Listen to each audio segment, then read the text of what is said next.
Hello നമസ്കാരം, master അക്കാഡമിയിലേക്ക് സ്വാഗതം. എൻ്റെ പേര് അലക്സ് അപ്പച്ചൻ. നമ്മൾ ഈ ഒരു സെഷനിൽ ജോഗ്രഫി എന്ന് പറയുന്ന സബ്ജക്റ്റിൽ നിന്നും RRB ഗ്രൂപ്പ് ഡിയിലും പിന്നെ അത് കൂടാതെ RRBയുടെ മറ്റ് ചോദ്യപേപ്പറുകളിലും SSCയുടെ CGL CHL തുടങ്ങുന്ന എക്സാംസിലും വന്നിട്ടുള്ള പ്രീവിയസ് ക്വസ്റ്റ്യൻസ് ആണ് നോക്കുന്നത്. പ്രത്യേകിച്ച് RRBക്ക് വേണ്ടി പ്രിപ്പയർ ചെയ്യുന്ന ഉദ്യോഗാർത്ഥികൾക്ക് ഈ ഒരു ക്വസ്റ്റ്യൻസിലൂടെ പോകുമ്പോൾ എങ്ങനെയായിരിക്കും തങ്ങൾ പഠിച്ച ഭാഗങ്ങൾ ക്വസ്റ്റ്യൻസ് ആയിട്ട് വരുന്നത് എന്നുള്ള കാര്യത്തിൽ ഒരു ഐഡിയ കിട്ടും. അപ്പോൾ നമുക്ക് പ്രീവിയസ് ക്വസ്റ്റ്യൻസ് ആയിട്ടുള്ള കുറച്ച് കാര്യങ്ങളിലേക്ക് പോകാം. ജോഗ്രഫി എന്ന് പറയുമ്പോഴത്തേക്ക് നമുക്ക് ഫിസിക്കൽ ജോഗ്രഫി ഉണ്ട്. ഫിസിക്കൽ ജോഗ്രഫിയോടൊപ്പം തന്നെ ഇന്ത്യൻ ജോഗ്രഫി പൊതുവേ ഉള്ള ഒരു ജോഗ്രഫി കൂടാതെ നമുക്ക് ഇന്ത്യൻ ജോഗ്രഫിയും അതോടൊപ്പം തന്നെ ഇക്കണോമിക് ജോഗ്രഫിയും ഹ്യൂമൻ ജോഗ്രഫി എന്ന് പറയുന്ന ഭാഗങ്ങളും കൂടെ ഇതിനകത്ത് നമുക്ക് നോക്കേണ്ടതാണ്. നമുക്ക് ചോദ്യങ്ങളിലേക്ക് പോകാം. ആദ്യത്തെ ചോദ്യം, what is the narrow strip of land across A body of water connecting two large land masses called? Option A, Cape, B, Isthmus, C, Channel, D, Lagoon. അപ്പോൾ ഇവിടെ നോക്കിക്കോണം, നമ്മളുടെ ചോദ്യം വളരെ വ്യക്തമാണ്. വലിയ രണ്ട് ലാൻഡ് മാസുകളെ കണക്ട് ചെയ്യുന്ന ഒരു ചെറിയ നാരോ പാസ് ആയിട്ടുള്ള ഒരു ലാൻഡ് മാസ്. അപ്പം രണ്ട് ലാൻഡ് മാസ് ഉണ്ട്. അപ്പോൾ അതിന് ചുറ്റും നമ്മുടെ സമുദ്രമാണെന്ന് നമ്മൾ ആലോചിച്ചോണം. ഇതിനെ രണ്ടിനെയും കണക്ട് ചെയ്യുന്ന ഒരു ലാൻഡ് മാസ് ഇതേതാണ് എന്നാണ് നമ്മുടെ ചോദ്യം. അപ്പോൾ നമുക്ക് 4 ഓപ്ഷൻസ് വന്നിട്ടുണ്ട്. അപ്പോൾ ഇതിനകത്ത് റൈറ്റ് ആൻസർ ബി ആണ്. ഇസ്ത്മസ് ആണ് രണ്ട് വലിയ ലാൻഡ് മാസുകളെ കണക്ട് ചെയ്യുന്ന ചെറിയ ലാൻഡ് മാസിനെ വിളിക്കുന്നത്.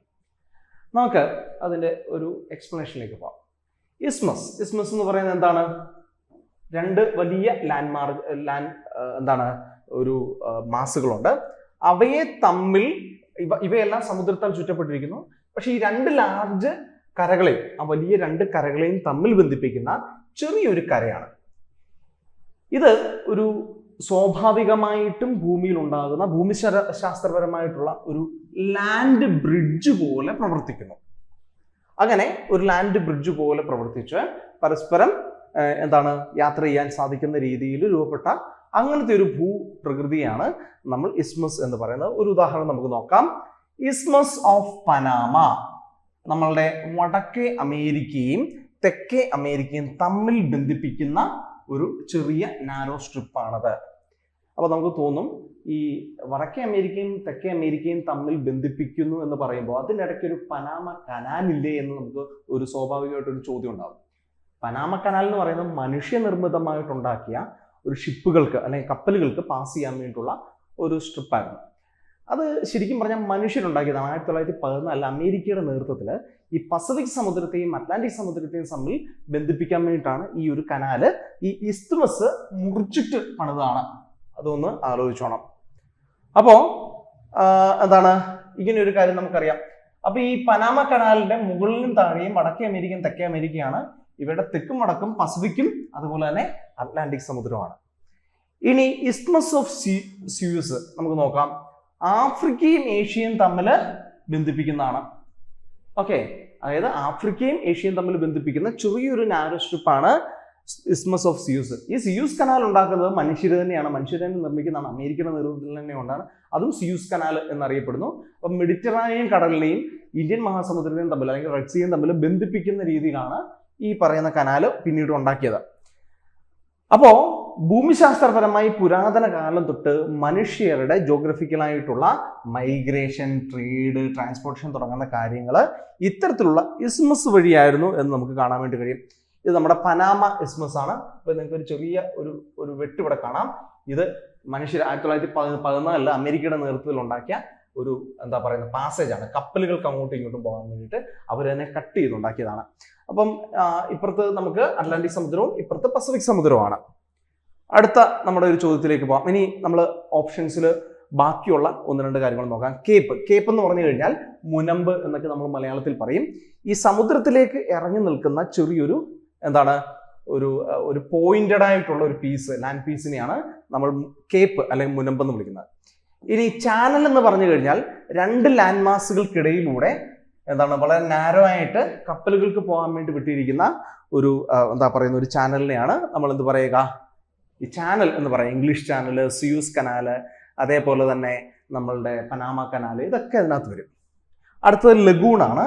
ലഗൂൺ എന്ന് പറഞ്ഞു കഴിഞ്ഞാൽ ഈ എന്താണ് നമ്മുടെ കോറൽസ് ഉണ്ടല്ലോ, കോറൽസ് എന്ന് പറഞ്ഞു കഴിഞ്ഞാൽ സാൻഡ്ബാർ കോറൽസ്, നമ്മളുടെ എന്താ പറയുന്ന പവിഴപ്പുറ്റുകൾ.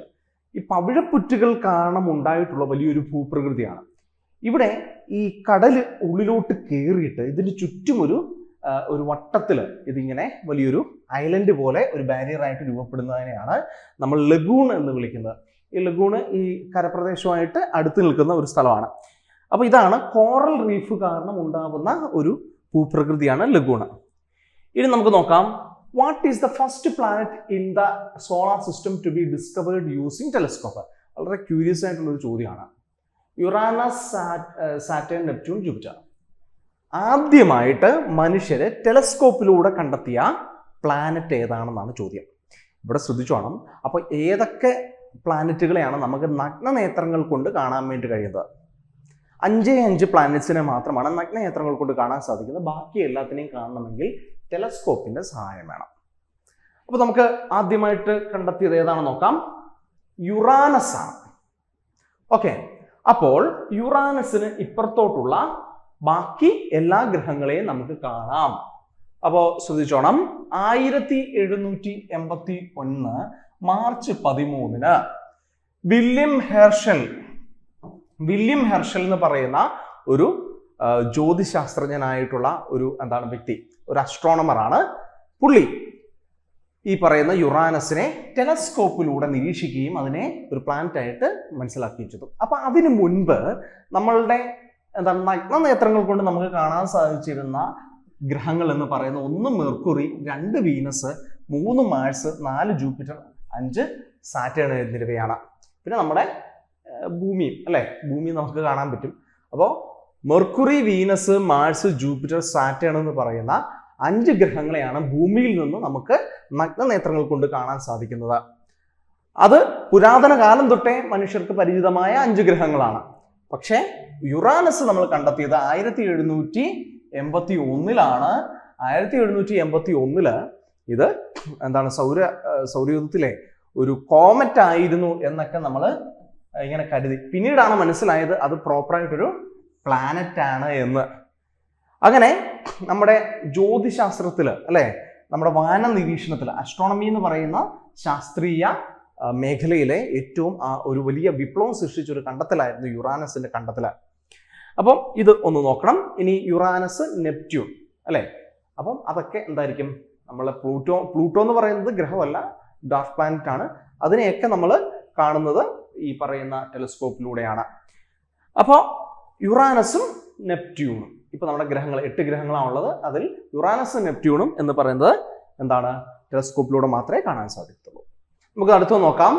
What is the difference between Greenwich mean time and Indian standard time? അതായത് ഈ ഗ്രീൻവിച്ച് ടൈമിൽ നിന്നും ഇന്ത്യൻ സ്റ്റാൻഡേർഡ് ടൈമിലേക്ക് എത്ര മണിക്കൂറിന്റെ വ്യത്യാസമുണ്ട് എന്നാണ് നമ്മുടെ ചോദ്യം. നല്ല സ്റ്റാൻഡേർഡ് ആയിട്ടുള്ള ഒരു കറക്റ്റ് നമുക്ക് ഇൻഫർമേഷൻ അറിയാമെങ്കിൽ മാത്രം ആൻസർ ചെയ്യാവുന്ന ഒരു ചോദ്യമാണ്. ഇവിടെ എന്താണ് നമ്മളുടെ ഇതിനൊരു ക്രൈറ്റീരിയ എന്നുള്ളത് നമ്മൾ നോക്കണം. നമ്മൾ നോക്കുമ്പോൾ നമ്മളുടെ ഈ ഭൂമിയിൽ നമ്മൾ ഗ്ലോബിനെ ലാറ്റിറ്റ്യൂഡായിട്ടും ലോങ്ങിറ്റ്യൂഡായിട്ടും നമ്മൾ വരച്ച് അതിനെ മാറ്റിയിട്ടുണ്ട്. അപ്പോൾ നമുക്കത് വളരെ വിശദമായിട്ട് നമ്മുടെ ക്ലാസ്സുകളിൽ അതിനെക്കുറിച്ച് ഡീറ്റെയിൽ ആയിട്ട് പറയുന്നുണ്ട്. അപ്പം ഇങ്ങനെ ഒരു തരംതിരിവ് അല്ലെങ്കിൽ ഒരു ഡിവിഷൻസ് നമ്മൾ നടത്തുന്നത് മനുഷ്യരുടെ ആവശ്യങ്ങൾക്ക് വേണ്ടിയിട്ടാണ്. മനുഷ്യർക്ക് പെട്ടെന്ന് ഭൂമിയിലെ കറക്റ്റ് സ്പോട്ട് മനസ്സിലാക്കാനും ഭൂമിയിലെ ഈ അളവുകൾ കൃത്യമായിട്ട് എടുക്കാനും അതേപോലെ തന്നെ സമയങ്ങൾ കൃത്യമായിട്ട് മനസ്സിലാക്കാനുമാണ്. അപ്പോൾ നമ്മൾ ഈ പറയുന്ന ലോങ്ങിറ്റ്യൂഡായിട്ട് ഓരോന്നിനെ ഇങ്ങനെ തിരിക്കുന്ന സമയത്ത് നമുക്ക് ഓരോ മണിക്കൂർ വെച്ച്, അതായത് ഭൂമി 24 മണിക്കൂർ കൊണ്ട് ഒരു പ്രാവശ്യം തിരിയുന്നു. അതായത് 360 ഡിഗ്രി ഒരു ദിവസം കൊണ്ട് 24 മണിക്കൂർ കൊണ്ട് തിരിയുകയാണ്. അങ്ങനെ തിരിയുമ്പോൾ ഓരോ മണിക്കൂറും വെച്ച് ഇങ്ങനെ മാറ്റങ്ങൾ അതിൽ ഉണ്ടാവുന്നുണ്ട് അല്ലേ? അപ്പൊ അതനുസരിച്ചിട്ട് നമുക്ക് ഗ്രീൻവിച്ച് മീൻ ടൈം എന്ന് പറയുന്ന ഒരു രേഖ, ഒരു ലോങ്ങിറ്റ്യൂഡിനൽ രേഖയാണ് നമ്മൾ സ്റ്റാൻഡേർഡ് ആയിട്ട് എടുത്തിരിക്കുന്നത്. അതിൻ്റെ റെഫർ ചെയ്തുകൊണ്ടാണ് നമ്മൾ മുൻപോട്ടും പുറകോട്ടും സമയം അളക്കുന്നത്. അപ്പോൾ ഈ ഗ്രീൻവിച്ച് ലൈൻ എന്ന് പറയുന്ന ഇംഗ്ലണ്ടിലെ ആ ഒരു സ്ഥലത്തിൽ നിന്നും എത്രത്തോളം കിഴക്കാണോ അത്രത്തോളം നമ്മളുടെ ആ ഒരു സമയം കൂടുന്നു എന്നുള്ളതാണ്. ഗ്രീൻവിച്ച് ലൈനിന് പടിഞ്ഞാറ് വശത്താണെങ്കിൽ എത്രത്തോളം സമയം കുറയുന്നു എന്നുള്ളതാണ്. അതുകൊണ്ട് തന്നെ ഇന്ത്യ എന്ന് പറയുന്നത് ഗ്രീൻവിച്ച് ലൈനിന്റെ കിഴക്ക് വശത്തായതുകൊണ്ട് നമ്മളെപ്പോഴും പ്ലസ് ആയിരിക്കും.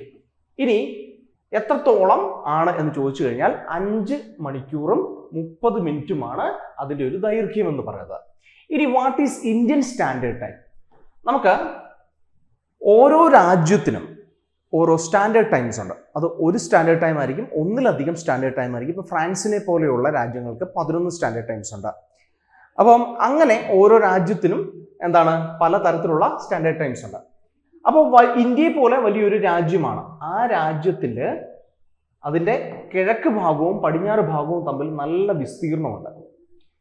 ഈ വിസ്തീർണം കാരണം ഒരു വശത്ത് സൂര്യൻ ഉദിച്ച് ഏതാണ്ട് 45 മിനിറ്റ് കഴിഞ്ഞിട്ടാണ് അടുത്ത ഭാഗത്ത് സൂര്യൻ ഉദിക്കുക. അപ്പം ഇവിടുന്ന് ഇവിടം വരെ 45 മിനിറ്റ്, ഏതാണ്ട് 40-45 മിനിറ്റ് ദൈർഘ്യമുണ്ട്. അപ്പോൾ ഈ ഒരു ദൈർഘ്യം പലപ്പോഴും ഇന്ത്യയുടെ ഔദ്യോഗികമായിട്ടുള്ള ട്രേഡ്, കൊമേഴ്സ്, ഓഫീസ് ടൈം, ഇങ്ങനെയുള്ള പല കാര്യങ്ങൾ, ഇലക്ട്രിസിറ്റി, ഇങ്ങനെയുള്ള കാര്യങ്ങളെയൊക്കെ ബാധിക്കാറുണ്ട്. അപ്പോൾ മണിപ്പൂരിൽ നിൽക്കുന്ന ഒരു വ്യക്തിക്കും ഗുജറാത്തിൽ നിൽക്കുന്ന ഒരു വ്യക്തിക്കും സ്റ്റാൻഡേർഡ് ആയിട്ട് നമുക്കൊരു ഏകീകൃത സമയം ആവശ്യമാണ്.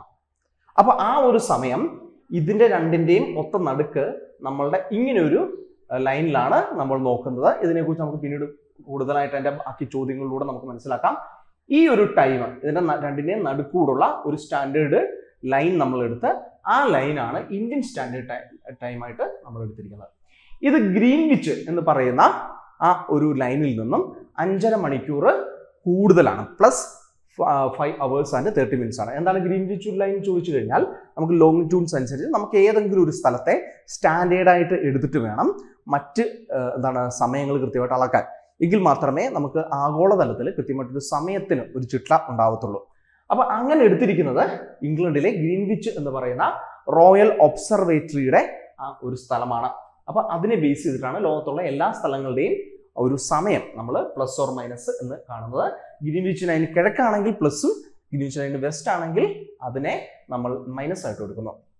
അടുത്തൊരു ചോദ്യം നോക്കാം. What kind of rock is marble? ഒന്നാമത്തെ ഓപ്ഷൻ എക്സ്ട്രൂസീവ് ഇഗ്നിയസ് റോക്ക്, രണ്ടാമത്തെ ഓപ്ഷൻ ഇൻട്രൂസീവ് ഇഗ്നിയസ് റോക്ക്, മൂന്നാമത്തത് സെഡിമെന്ററി റോക്ക്, നാലാമത്തത് മെറ്റമോർഫിക് റോക്ക്. നമുക്ക് റോക്കിന്റെ ഫോർമേഷൻ എന്ന് പറയുന്നത് ജോഗ്രഫിയിൽ ഏറ്റവും ഇമ്പോർട്ടൻ്റ് ആയിട്ടുള്ള ഒരു ഭാഗമാണ്. അപ്പോൾ അവിടെ നമുക്ക് 3 തരത്തിൽ റോക്കുകൾ ഉണ്ടാവാം. ഏറ്റവും അടിസ്ഥാനപരമായി ഉണ്ടാകുന്ന റോക്സ് ഇഗ്നിയസ് റോക്സ് ആണ്. ഇഗ്നിയസ് റോക്സ് എന്ന് പറയുന്നത് ഭൂമിയുടെ ഉള്ളിലെ മാഗ്മ അല്ലെങ്കിൽ നമ്മളുടെ ഭൂമിക്കടിയിൽ ഈ മാൻഡിൽ എന്ന് പറയുന്ന സ്ഥലത്തിന് താഴെ നമ്മുടെ എസ്തനോസ്ഫിയർ എന്ന് പറയുന്ന ഭാഗത്ത് വളരെ മൃദുലമായിട്ട് കിടക്കുന്ന, തിളച്ചു മറിഞ്ഞ് കിടക്കുന്ന മാഗ്മ എന്ന് പറയുന്ന ഒരു ഭാഗമുണ്ട്. ഈ ലിക്വിഡായിട്ടുള്ള ഈ ഒരു ഫോർമേഷൻ മുകളിലേക്ക് ചില വെന്റുകളിലൂടെ ഉയർന്നു വന്ന് അഗ്നിപർവ്വതങ്ങളിലൂടെ പൊട്ടിച്ചിതറുന്നു. ഇങ്ങനെ വരുന്ന മാഗ്മ വെളിയിൽ വന്നു കഴിഞ്ഞാൽ അതിനെ ലാവ എന്ന് വിളിക്കും. ഓക്കെ, അപ്പോൾ ലാവ തണുത്തുറഞ്ഞു കഴിഞ്ഞാൽ നമ്മൾ അതിനെ എക്സ്ട്രൂസീവ് ഇഗ്നിയസ് റോക്സ് എന്ന് പറയുന്നു. അതേ സമയത്ത് ഈ അഗ്നിപർവ്വതങ്ങൾ പൊട്ടിച്ചിതറി ഇത് പുറത്തേക്ക് വരുന്നില്ല എന്ന് വിചാരിച്ചോ, എന്തെങ്കിലും വെന്റുകളിൽ ഭൂമിക്കടിയിൽ തന്നെ കുടുങ്ങിക്കിടക്കുകയാണ്. പക്ഷെ എന്ത് ചെയ്യുന്നു? അത് തണുത്തുറഞ്ഞ് അതും പാറയായിട്ട് മാറും. അങ്ങനെയുള്ള റോക്കിനെ ഇൻട്രൂസീവ് ഇഗ്നിയസ് റോക്സ് എന്ന് പറയുന്നു. ഇനി രണ്ടാമത്തത് സെഡിമെന്ററി ആണ്. ഈ ഉണ്ടായിട്ടുള്ള ഇഗ്നിയസ് റോക്സ് അത് എക്സ്ട്രൂസീവ് ആയിക്കോട്ടെ ഇൻട്രൂസീവ് ആയിക്കോട്ടെ, അത് പല കാലഘട്ടത്തിൽ അതിന് അവസാദം എന്ന് പറഞ്ഞു കഴിഞ്ഞാൽ അവസാദ ശിലകൾ എന്നൊക്കെ നമ്മൾ പറയും. അതിന് പലതരത്തിൽ പൊട്ടലൊക്കെ ഉണ്ടായി അത് പൊടികളായിട്ട് വന്ന് പലയിടത്ത് അവശേഷിച്ച് നിക്ഷേപം ഉണ്ടായി അടിക്കടിക്ക് അതിൻ്റെ മുകളിലേക്ക് പോയി ഉണ്ടാവുന്നതാണ് സെഡിമെന്ററി റോക്സ്. ഇനി മൂന്നാമത്തെ ടൈപ്പ് എന്ന് പറഞ്ഞാൽ മെറ്റമോർഫിക് റോക്സ് ആണ്. ഇഗ്നിയസ് റോക്സ് ആയിക്കോട്ടെ സെഡിമെന്ററി റോക്സ് ആയിക്കോട്ടെ, ഇവ അവിടെ തന്നെ ഇരിക്കുകയല്ലോ. അതിൻ്റെ മുകളിൽ ചിലപ്പോൾ പല പാറകളും വല്ലതും വീണ് കാണും, അല്ലെങ്കിൽ അതിൻ്റെ അടുത്തൂടെ വല്ല അഗ്നിപർവ്വതവും ഉണ്ടായിരിക്കും, അതുകൊണ്ട് ചൂടുണ്ടാവാം. ഇങ്ങനെ വരുമ്പോൾ കടുത്ത ചൂടും കടുത്ത സമ്മർദ്ദവും മൂലം വീണ്ടും എന്ത് ചെയ്യുന്നു? ഈ ഇഗ്നിയസ് റോക്സോ അല്ലെങ്കിൽ സെഡിമെന്ററി റോക്സോ വീണ്ടും അതിന് റീക്രിസ്റ്റലൈസേഷൻ എന്ന് പറയുന്ന കാര്യം ഉണ്ടാവുന്നു. റീക്രിസ്റ്റലൈസേഷൻ എന്ന് പറഞ്ഞാൽ അതിന്റെ ഘടന വീണ്ടും മാറി അതിന്റെ രൂപഭാവങ്ങൾ വീണ്ടും മാറുന്നു. ഇങ്ങനെയുള്ള പ്രവർത്തനമാണ് മെറ്റാമോർഫിക് പ്രോസസ്സ് എന്ന് പറയുന്നത്. ഇത് നാലാമത്തെ ടൈപ്പാണ്. ഇതിലേതാണ് മാർബിൾ? അപ്പൊ നമുക്ക് ഇങ്ങനെയുള്ള ചോദ്യങ്ങൾ വരുമ്പോൾ ഈ ഇഗ്നിയസ് റോക്സ് എക്സ്ട്രൂസീവ് ഇൻട്രൂസീവ് അതിന്റെ ഉദാഹരണങ്ങൾ പഠിക്കണം. സെഡിമെന്ററി റോക്സ് അതിന്റെ ഉദാഹരണങ്ങൾ പഠിക്കണം. മെറ്റമോർഫിക് റോക്സ് അതിന്റെ ഉദാഹരണങ്ങൾ പഠിക്കണം. മെറ്റമോർഫിക് റോക്സിനെ കുറിച്ച് പഠിക്കുമ്പോൾ വെറുതെ അതിന്റെ ഉദാഹരണം മാത്രം പറഞ്ഞാൽ പോരാ, ഏത് തരം റോക്കിൽ നിന്നാണ് മെറ്റാമോർഫിക് പ്രോസസ്സിലൂടെ ഈ ഒരു റോക്ക് ഉണ്ടായത് എന്നും കൂടെ നമ്മൾ പഠിക്കണം. നമ്മൾ ചെറിയ ക്ലാസ്സുകളിലൊക്കെ പഠിക്കുന്ന അതേ കാര്യം തന്നെയാണിത്. നമുക്ക് എന്തായാലും മാർബിൾ എന്ന് പറയുന്നത് മെറ്റാമോർഫിക് റോക്കാണ്. അപ്പോൾ നമ്മളിവിടെ രണ്ട് കാര്യങ്ങൾ നോക്കണം. മാർബിൾ എന്ന് പറയുന്നത് മെറ്റാമോർഫിക് റോക്കാണ് എന്നുള്ളത് പഠിക്കണം. ഏത് തരം റോക്ക്, ഇഗ്നിയസ് റോക്സോ അല്ലെങ്കിൽ സെഡിമെന്ററി റോക്സ്, ഏതിൽ നിന്നാണ് ഈ മാർബിൾ ഉണ്ടാകുന്നത് എന്ന് നമുക്ക് പഠിക്കണം. നമുക്ക് നോക്കാം മാർബിളിനെ കുറിച്ച്. Marble is a metamorphic rock that forms when limestone or dolomite, ലൈംസ്റ്റോണോ അല്ലെങ്കിൽ ഡോളമൈറ്റ് എന്ന് പറയുന്ന റോക്കിൽ നിന്നോ അതിന് വലിയ കടുത്ത ചൂടും പ്രഷറും ഉണ്ടായി കഴിയുമ്പോൾ അതിൽ മാറ്റങ്ങൾ ഉണ്ടാവുകയും അതിന്റെ ഒറിജിനൽ കാർബണേറ്റ് മിനറൽസിന് മാറ്റങ്ങൾ വന്നുകൊണ്ട് റീക്രിസ്റ്റലൈസേഷൻ, ഈ ഒരു വാക്ക് നമ്മൾ പ്രത്യേകിച്ച് ഓർത്തിരിക്കണം, റീക്രിസ്റ്റലൈസേഷൻ ഉണ്ടാവുകയും അത് കുറച്ചുകൂടെ ഡെൻസറായി മാറി അത് മാർബിൾ ആയിട്ട് ഫോം ചെയ്യുകയും ചെയ്യപ്പെടുന്നു. ഇങ്ങനെയുണ്ടാകുന്ന മാർബിളുകൾ ഗ്രാനുലാർ ടെക്സ്ചർ ഉള്ളവയാണ് എന്ന് പറഞ്ഞു കഴിഞ്ഞാൽ തരികളുള്ളവയാണ്. അത് പൊട്ടിച്ചു കഴിഞ്ഞാൽ തരികളായിരിക്കും. അത് കൂടാതെ ഇതിൻ്റെ ഇടയിലൂടെ എന്ത് ചെയ്യുന്നു, ഇതിന് ഇമ്പ്യൂരിറ്റീസ് ഉണ്ട്. ഇപ്പം മാർബിൾ ഇതിൻ്റെ ഈ പറയുന്ന ഡോളമൈറ്റ് അല്ലെങ്കിൽ ലൈംസ്റ്റോൺ മാത്രമല്ല, അതിൻ്റെ ഇടയ്ക്ക് ഇമ്പ്യൂരിറ്റീസ് ഉണ്ട്, മാലിന്യങ്ങൾ എന്നൊക്കെ നമുക്ക് പറയാവുന്ന കാര്യമുണ്ട്. അവയൊക്കെ ഇതിൻ്റെ ഇടയിൽ എന്ത് ചെയ്യുന്നു, ഒരു വെയിൻസ്, ഒരു ചില എന്താണ് ഈ പറയുന്ന വരകളൊക്കെ ആയിട്ട് മാറുന്നു. അവ ഇതിൻ്റെ ഭാഗമായിട്ട് മാറുന്നു, ഇതിന് കൂടുതൽ ബ്യൂട്ടിഫുൾ ആകും. നമ്മളൊക്കെ ഈ മാർബിളൊക്കെ നോക്കുമ്പോൾ അറിയാം അതിൻ്റെ ഇടയ്ക്കൂടെ ഒക്കെ വരയൊക്കെ ഉണ്ട്, ഒരു ഗ്രാനുലർ ടെക്സ്ചറിനുള്ളിൽ നല്ല മനോഹരമായ വരകൾ. അതിന് കാരണം ഇതാണ്. അപ്പോൾ ഇങ്ങനെ നല്ല രീതിയിലേക്ക് മാറുകയാണ്. ഇത് നമുക്ക് പ്രതിമകൾ ഉണ്ടാക്കാൻ വേണ്ടിയിട്ടും അതുപോലെ തന്നെ നല്ല കൺസ്ട്രക്ഷൻസിന് വേണ്ടിയിട്ടും നല്ല പോളിഷ്ഡ് ആയിട്ട് അതിൻ്റെ ഒരു പ്രത്യേകത, പോളിഷ് ചെയ്യുമ്പോൾ അത് വെട്ടിത്തിളങ്ങും എന്നുള്ളതാണ് ഈ പാറകളുടെ പ്രത്യേകത. അതുകൊണ്ട് തന്നെ മനുഷ്യർ ഏറ്റവും കൂടുതൽ ഉപയോഗിക്കുന്ന ഒരു പാറകളാണിത്. അപ്പോൾ ഇത് ഇഗ്നേസും അല്ല, സെഡിമെന്ററി അല്ല. ഓക്കെ, മറിച്ച് എന്താണ്, ലൈംസ്റ്റോൺ അല്ലെങ്കിൽ ഡോളമൈറ്റിൽ നിന്ന് രൂപാന്തരം പ്രാപിച്ച മെറ്റാമോർഫിക് റോക്സ് ആണ് എന്നുള്ളത് പ്രത്യേകം നോക്കണം. അടുത്തൊരു ചോദ്യം നോക്കാം, നമ്മുടെ അന്തരീക്ഷത്തെ കുറിച്ചാണ്. What is the percentage of argon present in the atmosphere? ഞാൻ നിങ്ങൾക്ക് ക്ലാസ്സിൽ നമ്മൾ പഠിക്കുന്ന സമയത്ത് അല്ലെങ്കിൽ നമ്മളുടെ ആപ്പിൽ പഠിപ്പിക്കുന്ന സമയത്ത് വളരെ വിശദമായിട്ട് പറഞ്ഞ് പഠിപ്പിക്കുന്ന ഒരു കാര്യമാണിത്.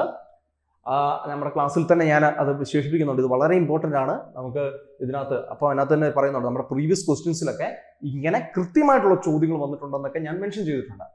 അപ്പോൾ ഇവിടെ 4 ഓപ്ഷൻസ് ആണുള്ളത്. 0.83%, B 0.93%, C 0.73%, D 0.63%. ചോദ്യം എന്താ, നമ്മുടെ അന്തരീക്ഷത്തിൽ ആർഗോൺ എന്ന് പറയുന്ന ആ ഒരു ഗ്യാസ്, ആ ഒരു എലമെന്റിന്റെ ശതമാനം എത്ര? നമുക്കറിയാം, ഭൂമിയിലെ, നമ്മുടെ ഭൂമിക്ക് മുകളിലുള്ള അന്തരീക്ഷത്തിലെ ഏറ്റവും വലിയ ഒരു എന്താണ് ഒരു ഘടകം എന്ന് പറയുന്നത് നൈട്രജൻ ആണ്. നൈട്രജന് ശേഷമാണ് ഓക്സിജൻ വരിക. ഇവിടെ ആർഗോൺ എന്ന് പറയുന്നത് ചെറിയ ചെറിയ മൂലകങ്ങളാണ്. അതിന്റെ ശതമാനം 0.93% ആണ്. നമുക്ക് നോക്കാം, ഇത് നമ്മൾ കാണാതെ പഠിച്ചു വെക്കേണ്ട ഒന്നാണ്.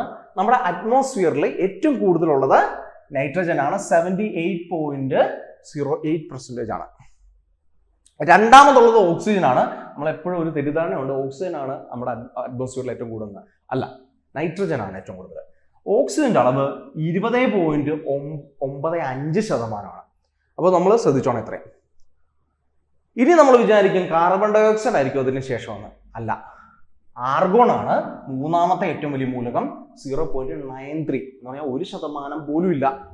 അപ്പോൾ നമ്മുടെ റൈറ്റ് ആൻസർ എന്താണ്? 0.93% ആണ്. 1% അടുത്ത് വരും. ബാക്കിയുള്ളതൊക്കെ കുറച്ച് പൂജ്യമൊക്കെ ഇട്ടതാണ്. ഇവിടെ നോക്കിയേ, കാർബൺ ഡൈ ഓക്സൈഡ് അടുത്ത ഏറ്റവും വലിയ മൂലകമാണ്. 0.038 ആണ്. അതായത് 1%ന്റെ 10% പിന്നെ പോകുന്നതാണ്. 0.038% ആണ്. അപ്പൊ നമ്മൾ പഠിക്കാത്തവർക്ക് പെട്ടെന്ന് തെറ്റുന്ന ഒരു കാര്യമാണ്. നമ്മളിത് കൃത്യമായിട്ട് ആലോചിച്ച് ഇത് മനസ്സിലാക്കി വെച്ചോണം. അടുത്തൊരു ചോദ്യം നോക്കാം. The area where the warm and cold currents meet is the best for which activity? Seaweed growth, swimming, fishing, surfing. അതായത് നമുക്ക് എന്താണ് ഓഷ്യൻ കറൻസ് ഉണ്ട് അല്ലെ? ഓഷ്യൻ കറൻസ് എന്ന് പറയാൻ എന്താ, വലിയ ജലം അത് ഇങ്ങനെ കുത്തനെ ഒരു നദി പോലെ ഒഴുകുകയാണ്. ഭൂമിയുടെ മുകളിൽ കൂടെ ഒരു നദി ഒഴുകുന്നു. നമുക്ക് മനസ്സിലാക്കാം ഗംഗയോ യമുനയോ അല്ലെങ്കിൽ നമ്മളുടെ അച്ചൻകോവിലാറോ അല്ലെങ്കിൽ എന്താണ് നമ്മളുടെ പമ്പയോ ഒക്കെ നമുക്ക് ഒഴുകുന്നതാണ്. ഇതേ പ്രതിഭാസം ഒരു നദി സമുദ്രത്തിലൂടെ ഒഴുകുന്നു എന്ന് നമ്മളൊന്ന് വിചാരിക്കുക. അതാണ് നമ്മുടെ കരണ്ട് എന്ന് പറയുന്നത്. അപ്പോ ഈ കരയിലൂടെ നദി ഒഴുകുന്നത് പോലെ സമുദ്രത്തിലൂടെ അതിന്റെ മുകളിലൂടെയോ അല്ലെങ്കിൽ അതിന്റെ താഴെ കൂടെയോ ഉള്ളിലൂടെയോ ഒരു നദി ഒഴുകുകയാണെങ്കിൽ അതിനെ നമ്മൾ എന്ത് വിളിക്കുന്നു? കരണ്ട്, ഓഷ്യൻ കരണ്ട് എന്ന് വിളിക്കുന്നു. അപ്പൊ ഒരു സമുദ്രത്തിലെ വളരെ എന്താ പറയുന്നത്, നമുക്ക് ഒരു ക്യൂരിയസ് ആയിട്ടുള്ള ഒരു പ്രതിഭാസമാണ്. ഒരു ടണല് പോലെ. അപ്പം സമുദ്രത്തിൽ ഒരു പക്ഷേ നമുക്ക് ഏതാണ്ട് ഒരു വലിയ ഒരു പ്രദേശവും ശാന്തമായിട്ട് കിടക്കുന്നതായിരിക്കും. പക്ഷെ പെട്ടെന്നൊരു സ്ഥലത്ത് ഒരു ടണല് പോലെ ഇങ്ങനെ ഈ നദി ഇങ്ങനെ കുത്തി ഒഴുകുകയാണ്. ഇതിനെയാണ് കരണ്ട് എന്ന് പറയുക. നമ്മളുടെ ഒരു വളരെ ഫേമസ് ആയിട്ടുള്ളൊരു അനിമേഷൻ മൂവിയുണ്ട് ഹോളിവുഡ്, ഫൈൻഡിങ് നെമോ എന്ന് പറഞ്ഞിട്ട്. ആ ഫൈൻഡിങ് നെമോ ഒക്കെ കാണുകയാണെങ്കിൽ അത് വളരെ ഫേമസ് ആണ്. അതിനകത്തൊക്കെ ഇങ്ങനെ ഈ ഒരു ഓഷ്യൻ കറണ്ടിലൂടെ ഒരു മീൻ പെട്ടിട്ട് അത് കുതിച്ച് വേറൊരു സ്ഥലത്തോട്ട് പോകുന്നത് പോലെയൊക്കെയുള്ള ഒരു സീനൊക്കെ കാണാം. അപ്പോൾ ഇങ്ങനെയുള്ള ഒരു സംഭവമാണ് കറണ്ട് എന്ന് പറയുക. അപ്പോൾ ശാന്തമായി കിടക്കുന്ന ഒരു സമുദ്രത്തില് അതിൽ നിന്നെല്ലാം വ്യത്യസ്തമായി ഒരു താഴെ കൂടിയോ സമുദ്രത്തിന്റെ മുകളിലൂടെയോ പെട്ടെന്ന് കുതിച്ചൊഴുകുന്ന പെട്ടെന്ന് കുതിച്ചൊഴുകിയാൽ അതിങ്ങനെ ഒഴുകിക്കൊണ്ടിരിക്കുകയാണ്. അങ്ങനെയുള്ള നദികൾ എന്ന് പറയാവുന്ന ഒന്നാണ് വാം ഓർ കോൺ കറണ്ട്സ് എന്ന് പറയുന്നത്. ഇതിന്റെ പ്രത്യേകത, ഇത് വാമുമാകാം കോൾഡുമാകാം. അതായത് ഉഷ്ണം കൂടിയ ചൂടുള്ള വെള്ളവുമാവാം, ഉഷ്ണമില്ലാത്ത തണുത്ത വെള്ളവുമാവാം. അപ്പോ ചൂടുള്ളതാണെങ്കിൽ വാം കറണ്ട് എന്നും തണുപ്പുള്ളതാണെങ്കിൽ കോൾഡ് കറണ്ട് എന്നും പറയുന്നു. ഇവിടെ ചോദ്യം എന്താ? ഒരു വാം കറണ്ട്, ചൂടുള്ള ഒരു സമുദ്രത്തിന്റെ ഒരു നദി, സമുദ്ര ജലപ്രവാഹം എന്ന് മലയാളത്തിൽ പറയും. തണുത്ത ഒരു സമുദ്ര ജലപ്രവാഹം. ഈ ചൂടുള്ള സമുദ്ര ജലപ്രവാഹവും തണുപ്പുള്ള സമുദ്ര ജലപ്രവാഹവും കൂടെ കൂട്ടിമുട്ടുന്ന സ്ഥലങ്ങളിൽ ഏറ്റവും നല്ലത് എന്താണ്? സീവീഡ് ഗ്രോത്ത് ആണോ? സീവീഡ് എന്ന് പറയുന്ന ഒരു സസ്യമുണ്ട്. അതൊക്കെ നമ്മൾ പല സ്ഥലങ്ങളിലും അത് കഴിക്കാനൊക്കെ ഉപയോഗിക്കുന്നതാണ്. സ്വിമ്മിങ് ആണോ? Fishing, surfing? Right answer fishing ആണ്. ഫിഷിങ്ങിന് ഏറ്റവും യോജിച്ച സ്ഥലമാണ് നമ്മളുടെ ജപ്പാൻ പോലെയുള്ള സ്ഥലങ്ങളിൽ നമുക്ക്, അല്ലെങ്കിൽ ഈ പറയുന്ന അമേരിക്കയുടെ ചില പ്രദേശങ്ങളിൽ, ഈ അവരുടെ മെക്സിക്കോ ഗൾഫിന്റെ അടുത്തൊക്കെ ഇത്തരത്തിലുള്ള പ്രദേശമുണ്ട്. ലോകത്തിലെ ഏറ്റവും മത്സ്യബന്ധനത്തിന് യോജ്യമായിട്ടുള്ള സ്ഥലമാണ്. അതിന് കാരണം എന്താണെന്ന് വെച്ച് കഴിഞ്ഞാൽ അവിടെ ഈ പറയുന്ന കോൾഡ് കറണ്ടും അതുപോലെ തന്നെ വാം ഓഷ്യൻ കറണ്ടും കൂടെ കൂട്ടിമുട്ടുമ്പോൾ അവിടെ വലിയ രീതിയിൽ ന്യൂട്രിയൻ റിച്ച് ആയിട്ട് മാറും. വളരെ പോഷക ഗുണമുള്ള ഒരുപാട് സംഭവങ്ങൾ അവിടേക്ക് വരികയാണ്. ഇത് തിന്നുന്ന ഒരുപാട് പ്ലാങ്ക്ടോൺസ് ഉണ്ടാവും. പ്ലാങ്ക്ടോൺസ് എന്ന് പറയുന്നത് ഒരു സസ്യമാണെന്ന് നമുക്ക് വേണേൽ പറയാം, പക്ഷെ സസ്യമല്ല, ചെറിയ സൂക്ഷ്മജീവികളാണ്. ഇതിന്റെ മുകളിൽ ഇങ്ങനെ ഈ സമുദ്രത്തിൽ ഇങ്ങനെ കിടക്കുന്ന ഒരു തരം ജീവികളാണ്. ഈ പ്ലാങ്ക്ടോൺസ് വളരുന്നു. ആ പ്ലാങ്ക്ടോൺസിനെ ഭക്ഷിക്കുന്ന വലിയ ഒരു ഭാഗം മത്സ്യങ്ങൾ അവിടെ ജീവിക്കും. അപ്പൊ പ്ലാങ്ക്ടോൺസിന് പറ്റുന്ന അതൊരു തരം സസ്യങ്ങൾ പോലത്തെ ഒരു തരം ജീവികളാണ്. ഈ പ്ലാങ്ക്ടോൺസ് ഈ പറയുന്ന ചൂടും തണുപ്പും കൂടെ ഒരു ഇടകലർന്ന പ്രദേശത്ത് വലിയ രീതിയിൽ ന്യൂട്രീഷൻ്റെ റിച്ച് ആയിട്ട് അത് വളരുന്നു. അതിനെ തിന്നുന്ന ഒരുപാട് മത്സ്യങ്ങൾ അവിടെ ഉണ്ടാവുന്നു. ആ മത്സ്യങ്ങളെ പിടിക്കാൻ വേണ്ടിയിട്ടാണ് നമുക്ക് കഴിയുന്നത്. അങ്ങനെ വളരെ ഫിഷിങ്ങിന് ഏറ്റവും യോജിച്ച സ്ഥലമാണ്. അപ്പൊ ഇത് ജപ്പാന്റെ പ്രദേശങ്ങൾ, അതുപോലെ തന്നെ നമ്മളുടെ മെക്സിക്കോ ഗൾഫ് പ്രദേശം, അവിടെ ലാബ്രഡോർ എന്ന് പറയുന്ന കറണ്ട് കോൾഡ് കറണ്ടാണ്. ഗൾഫ് സ്ട്രീം എന്ന് പറയുന്നത് വാം കറണ്ടാണ്. ഈ രണ്ട് കറണ്ട്സും കൂടെ കൂട്ടിമുട്ടുന്ന പ്രദേശം നോർത്തേൺ അറ്റ്ലാന്റിക് ഓഷ്യനിൽ വളരെയധികം ഫലഭൂഷ്ടമായിട്ടുള്ള മത്സ്യബന്ധനത്തിന് പറ്റുന്ന സ്ഥലമാണ്. ഇനി ഇവിടുത്തെ ഒരു വെതർ അഡീഷണൽ ആയിട്ട് നമുക്ക് നോക്കാം. വളരെ ഫോഗിയാണ് എന്ന് പറഞ്ഞു കഴിഞ്ഞാൽ ഒരുപാട് മൂടൽമഞ്ഞുള്ള ഒരു പ്രദേശമായിരിക്കും. കാരണം ഈ ചൂടും തണുപ്പും കൂടെ ഒരുമിച്ച് കയറുന്നതിന്റെ പ്രശ്നമാണ്. അതുകൊണ്ട് തന്നെ ഇവിടെ കപ്പലുകൾ ഓടിക്കുന്നതും മറ്റും ദുസ്സഹമായിട്ടുള്ള കാര്യമാണ്. അപ്പോൾ നമ്മൾ നോക്കുമ്പോഴത്തേക്ക് നമുക്ക് ഫിഷിംഗ് ആണ് ഏറ്റവും ഇമ്പോർട്ടൻ്റ് ഇവിടെ എന്ന് കാണാം. നമുക്ക് നോക്കാം. Which country does India share it's longest boundary after Bangladesh? Pakistan, China, Afghanistan, Myanmar. ഞാൻ നേരത്തെ പറഞ്ഞ പോലെ പഠിക്കാത്തവർക്ക് ഭയങ്കര ബുദ്ധിമുട്ടുണ്ടാക്കുന്ന ഒരു ചോദ്യമായിരിക്കും. കാരണം എല്ലാവരും വിചാരിക്കുക, നമ്മൾ മാപ്പൊക്കെ കാണുമ്പോഴത്തേക്ക് വിചാരിക്കും ചൈനയുമായിട്ടായിരിക്കും ഇന്ത്യക്ക് ഏറ്റവും കൂടുതൽ അതിർത്തി എന്നാണ്. പക്ഷെ ഏറ്റവും കൂടുതൽ അതിർത്തി ഇന്ത്യ പങ്കിടുന്നത് ബംഗ്ലാദേശുമായിട്ടാണ്. അതിനുശേഷം ചോദ്യം എന്താ പറഞ്ഞിരിക്കുന്നത്? അതിനുശേഷം പാകിസ്ഥാൻ, ചൈന, അഫ്ഗാനിസ്ഥാൻ, മ്യാൻമർ, അതിലേതാണ് ഏറ്റവും കൂടുതൽ അതിർത്തി പങ്കിടുന്നത്? അപ്പൊ നമ്മുടെ ക്ലാസ്സുകളിലൊക്കെ ഞാൻ പറഞ്ഞിട്ടുള്ള ഒരു കാര്യമാണ്, അതിന്റെ കൃത്യമായിട്ടുള്ള ഓർഡർ പഠിപ്പിച്ചിട്ടുണ്ട്. അപ്പൊ അത് നമ്മളൊന്ന് മനസ്സിലാക്കി വെച്ചോണം. രണ്ടാമത് ബംഗ്ലാദേശിന് ശേഷം ചൈനയാണ്. നമുക്കതിന്റെ ഒരു ലിസ്റ്റ് നോക്കാം. ബംഗ്ലാദേശാണ് ഇന്ത്യയുമായിട്ട് ഏറ്റവും കൂടുതൽ അതിർത്തി പങ്കെടുക്കുന്നത്.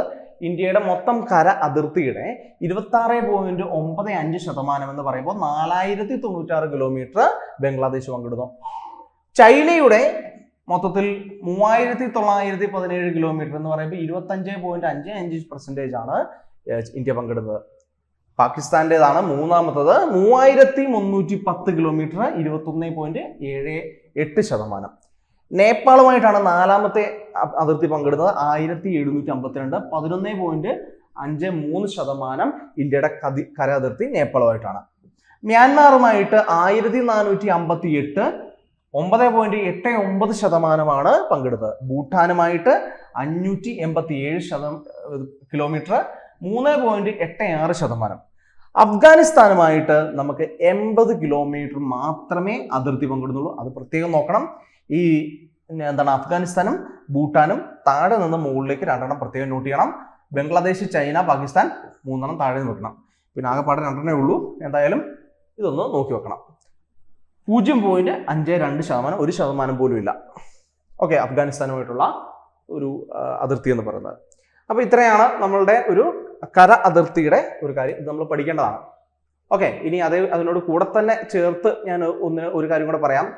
ഗുജറാത്ത്, രാജസ്ഥാൻ, പഞ്ചാബ്, ജമ്മു കശ്മീർ, ലഡാക്ക്, ഹിമാചൽ പ്രദേശ്, ഉത്തരാഖണ്ഡ്, ഉത്തർപ്രദേശ്, ബീഹാർ, സിക്കിം, വെസ്റ്റ് ബംഗാൾ, ആസാം, അരുണാചൽ പ്രദേശ്, നാഗാലാൻഡ്, മണിപ്പൂർ, മിസോറാം, ത്രിപുര, മേഘാലയ, ഇത്രയും രാജ്യങ്ങളാണ് അന്താരാഷ്ട്ര അതിർത്തി പങ്കിടുന്നത്.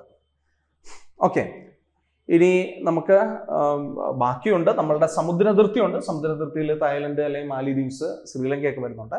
അത് വേറെ നമ്മൾ പഠിക്കണം. കര അതിർത്തി പങ്കിടുന്ന ഇത്രയും സംസ്ഥാനങ്ങളുള്ളത്. അത് ഏതൊക്കെ രാജ്യങ്ങളുമായിട്ടാണ് എന്നുള്ളതും നമ്മൾ പ്രത്യേകം നോക്കണം. ഇപ്പം അരുണാചൽ പ്രദേശിൽ ഏതൊക്കെ രാജ്യങ്ങൾ, അല്ലെങ്കിൽ മിസോറാം ഏതൊക്കെ രാജ്യങ്ങളുമായിട്ട്, ഇത് നമ്മൾ കൃത്യമായിട്ട് നോക്കേണ്ടതായിട്ടുണ്ട്. ഓക്കെ, ഇനി ഏറ്റവും കൂടുതൽ രാജ്യങ്ങളുമായിട്ട് അതിർത്തി പങ്കിടുന്ന സംസ്ഥാനം ഏത്, ഇതൊക്കെ നമ്മൾ ഇതുമായിട്ട് ബന്ധപ്പെട്ട് തന്നെ പഠിക്കേണ്ടതാണ്. അടുത്തൊരു ചോദ്യം നോക്കാം.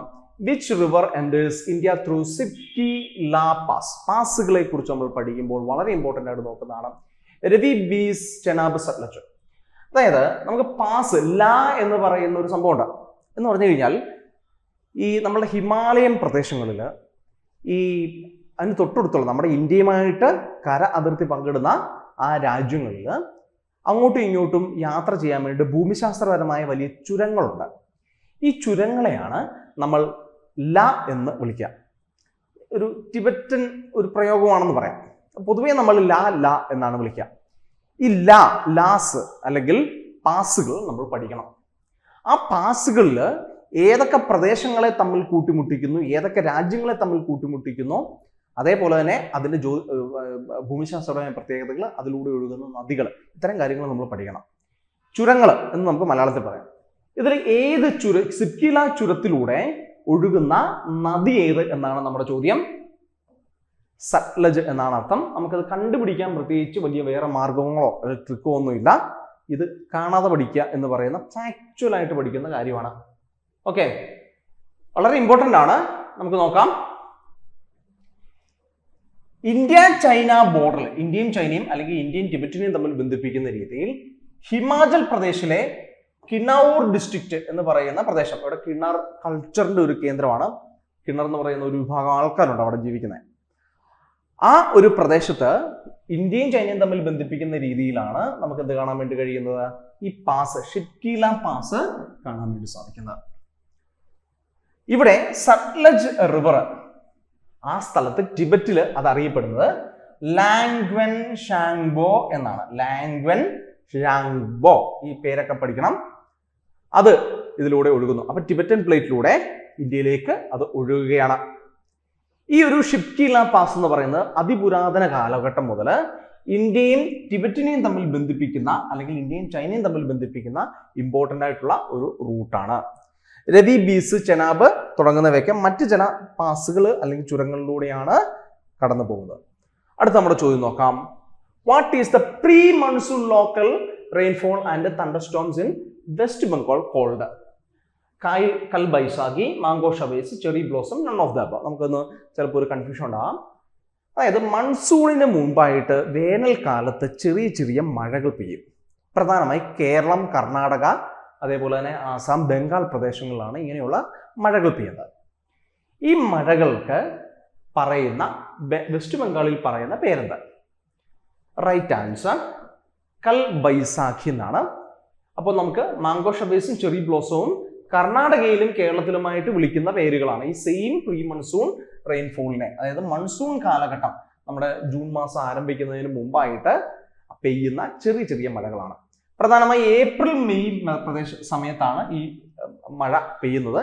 അങ്ങനെ വലിയ പെട്ടെന്ന് ഒരു തണ്ടർസ്റ്റോം ഒക്കെ ആയിട്ട് വന്ന് പെയ്യുന്നു, കുറച്ച് കാലത്തേക്ക് പിന്നെ മഴ കാണത്തില്ല. അങ്ങനത്തെ ഒരു രീതിയാണ്. ഇവിടെ കൽ ബൈസാഖി എന്ന് വിളിക്കുന്നു.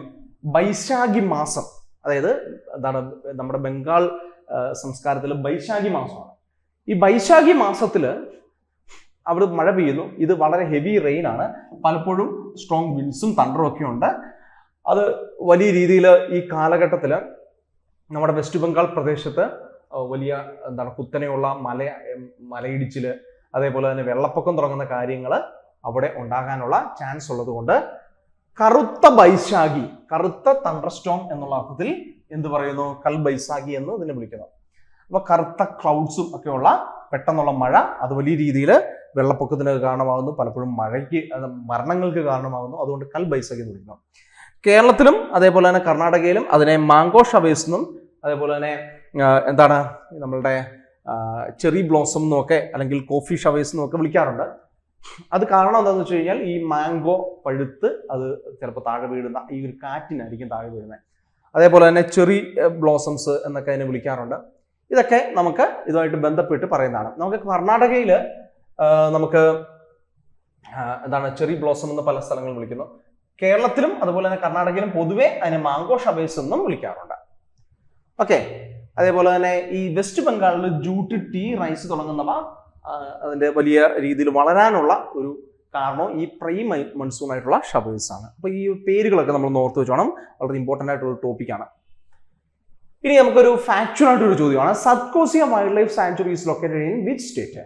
സത്കോസിയ എന്ന് പറയുന്ന ഒരു wildlife sanctuary Assam, Odisha, Punjab, Mizoram. നമുക്ക് ഒഡീഷയാണെന്ന് കാണാം. ഒഡീഷയിലെ ഏറ്റവും പ്രധാനപ്പെട്ട വൈൽഡ് ലൈഫ് സാങ്ച്വറികളിൽ ഒന്നാണ്.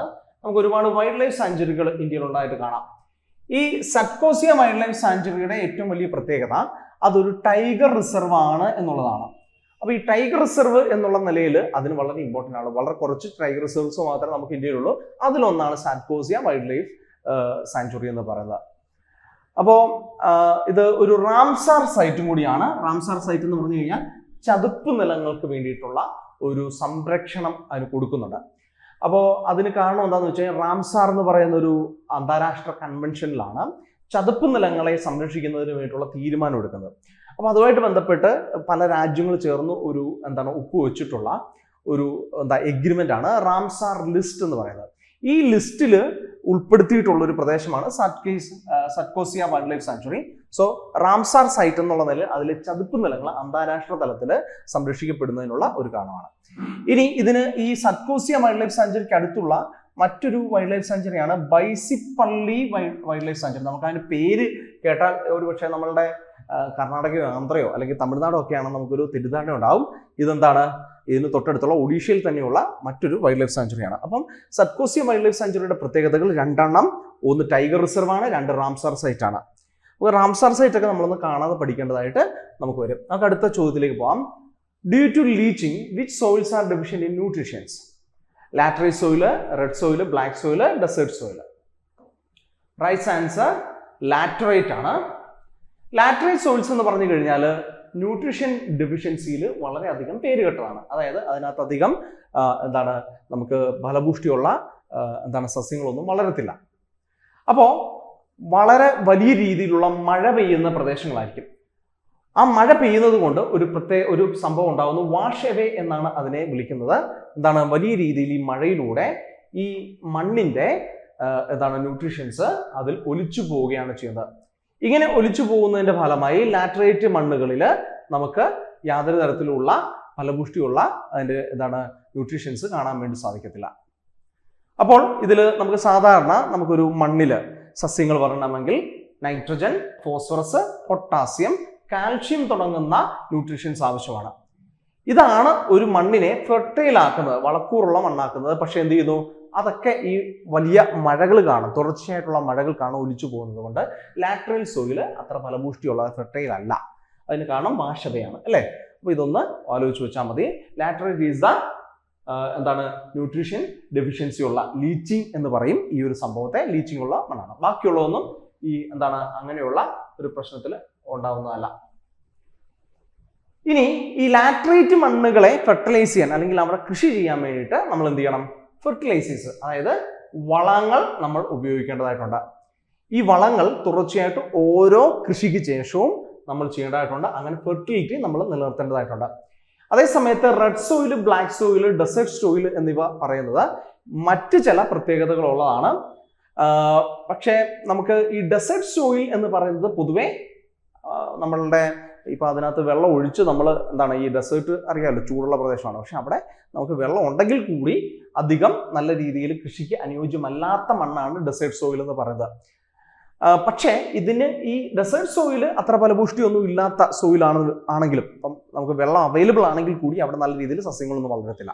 പക്ഷെ അതിന് കാരണം ലീച്ചിങ് അല്ല, അതായത് വാഷവേ, മഴ പെയ്ത് അതിലൂടെ ന്യൂട്രീഷ്യൻസ് നമ്മുടെ നൈട്രജൻ, ഫോസ്ഫറസും കാൽഷ്യം ഒക്കെ ഒലിച്ചു പോകുന്ന ലീച്ചിങ് എന്ന് പറയുന്ന പ്രോസസ്സിലൂടെയല്ല ഈ പറയുന്ന ഡെസേർട്ട് സോയിലിന്റെ ഫലപുഷ്ടി ഇല്ലാതായത്.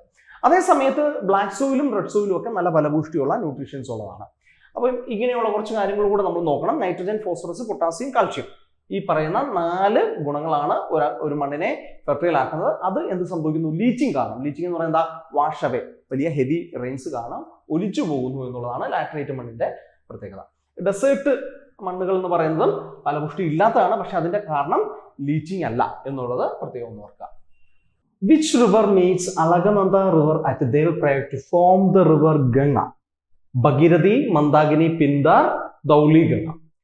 ചോദ്യം വളരെ വ്യക്തമാണ്. ഇന്ത്യയിലെ തന്നെ ഏറ്റവും വലിയ നദികളിൽ ഒന്നാണ് ഗംഗ എന്ന് പറയുന്നത്. ഈ ഗംഗ ഫോം ചെയ്യുന്നത് ഒന്നിലധികം നദികൾ കൂടിച്ചേർന്നാണ്. അപ്പൊ അളകനന്ദ നദി എന്ന് പറയുന്ന നദി ദേവപ്രയാഗില് ഏത് നദിയുമായി കൂടിച്ചേർന്നിട്ടാണ് നമ്മളുടെ ഗംഗ എന്ന് പറയുന്ന നദി രൂപം കൊള്ളുന്നതെന്നാണ് നമ്മുടെ ചോദ്യം വരുന്നത്.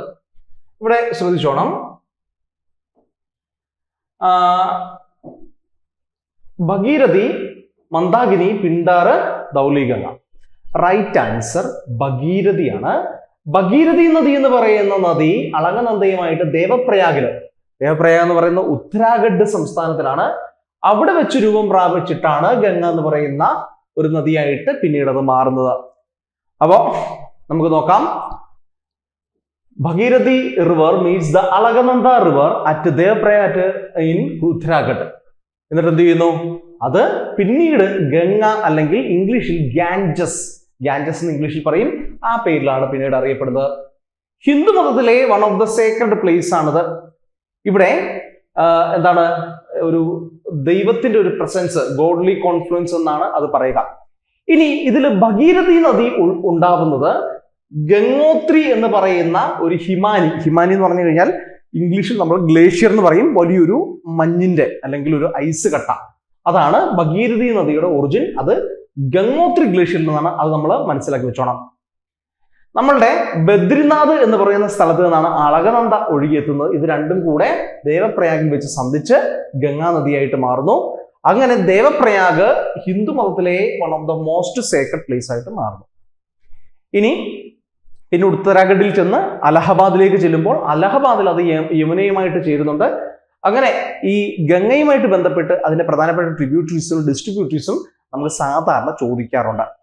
നമുക്ക് പ്രധാനമായിട്ട് ചോദിക്കുന്ന 2-3 നദികൾ, ഒന്ന് നമ്മളുടെ സിന്ധു നദിയാണ്, 2 ഗംഗ, 3 ബ്രഹ്മപുത്ര. ഈ 3 എണ്ണമെങ്കിലും മിനിമം നമ്മൾ പഠിച്ചു വെച്ചോണം. അതിന്റെ എല്ലാ ട്രിബ്യൂട്ടറീസും ഡിസ്ട്രിബ്യൂട്ടറീസും പഠിച്ചു വെച്ചോണം. അതിൽ തന്നെ അത് റൈറ്റ് ബാങ്ക് ആണോ ലെഫ്റ്റ് ബാങ്ക് ആണോ എന്നും കൂടെ നോക്കണം. Which is the most used raw material for the making of paper in India? Bagasse, sabai grass, softwood, bamboo. ഇന്ത്യയിൽ പേപ്പർ ഉണ്ടാക്കുന്നതിൽ ഏറ്റവും കൂടുതൽ ഉപയോഗിക്കുന്ന റോ മെറ്റീരിയൽ ഏതാണ് എന്നാണ് ചോദ്യം. നമ്മുടെ റൈറ്റ് ആൻസർ ബാംബു ആണ്. പ്രത്യേകിച്ച് നോർത്ത് ഈസ്റ്റ് സംസ്ഥാനങ്ങളിൽ കാണുന്ന ഒരു പ്രധാനപ്പെട്ട ഉൽപ്പന്നമാണ്. ഓക്കെ, അവിടെ വെച്ച് ബാംബു ആണ് പിന്നീട് നമ്മൾ പേപ്പറിന് വേണ്ടിയിട്ട് ഇന്ത്യയിൽ ഏറ്റവും കൂടുതൽ ഉപയോഗിക്കുന്ന മരം. അടുത്ത ചോദ്യം, how many major sea ports are there in India? ഇന്ത്യയിലെ ഏറ്റവും പ്രധാനപ്പെട്ട സീ പോർട്ടുകൾ.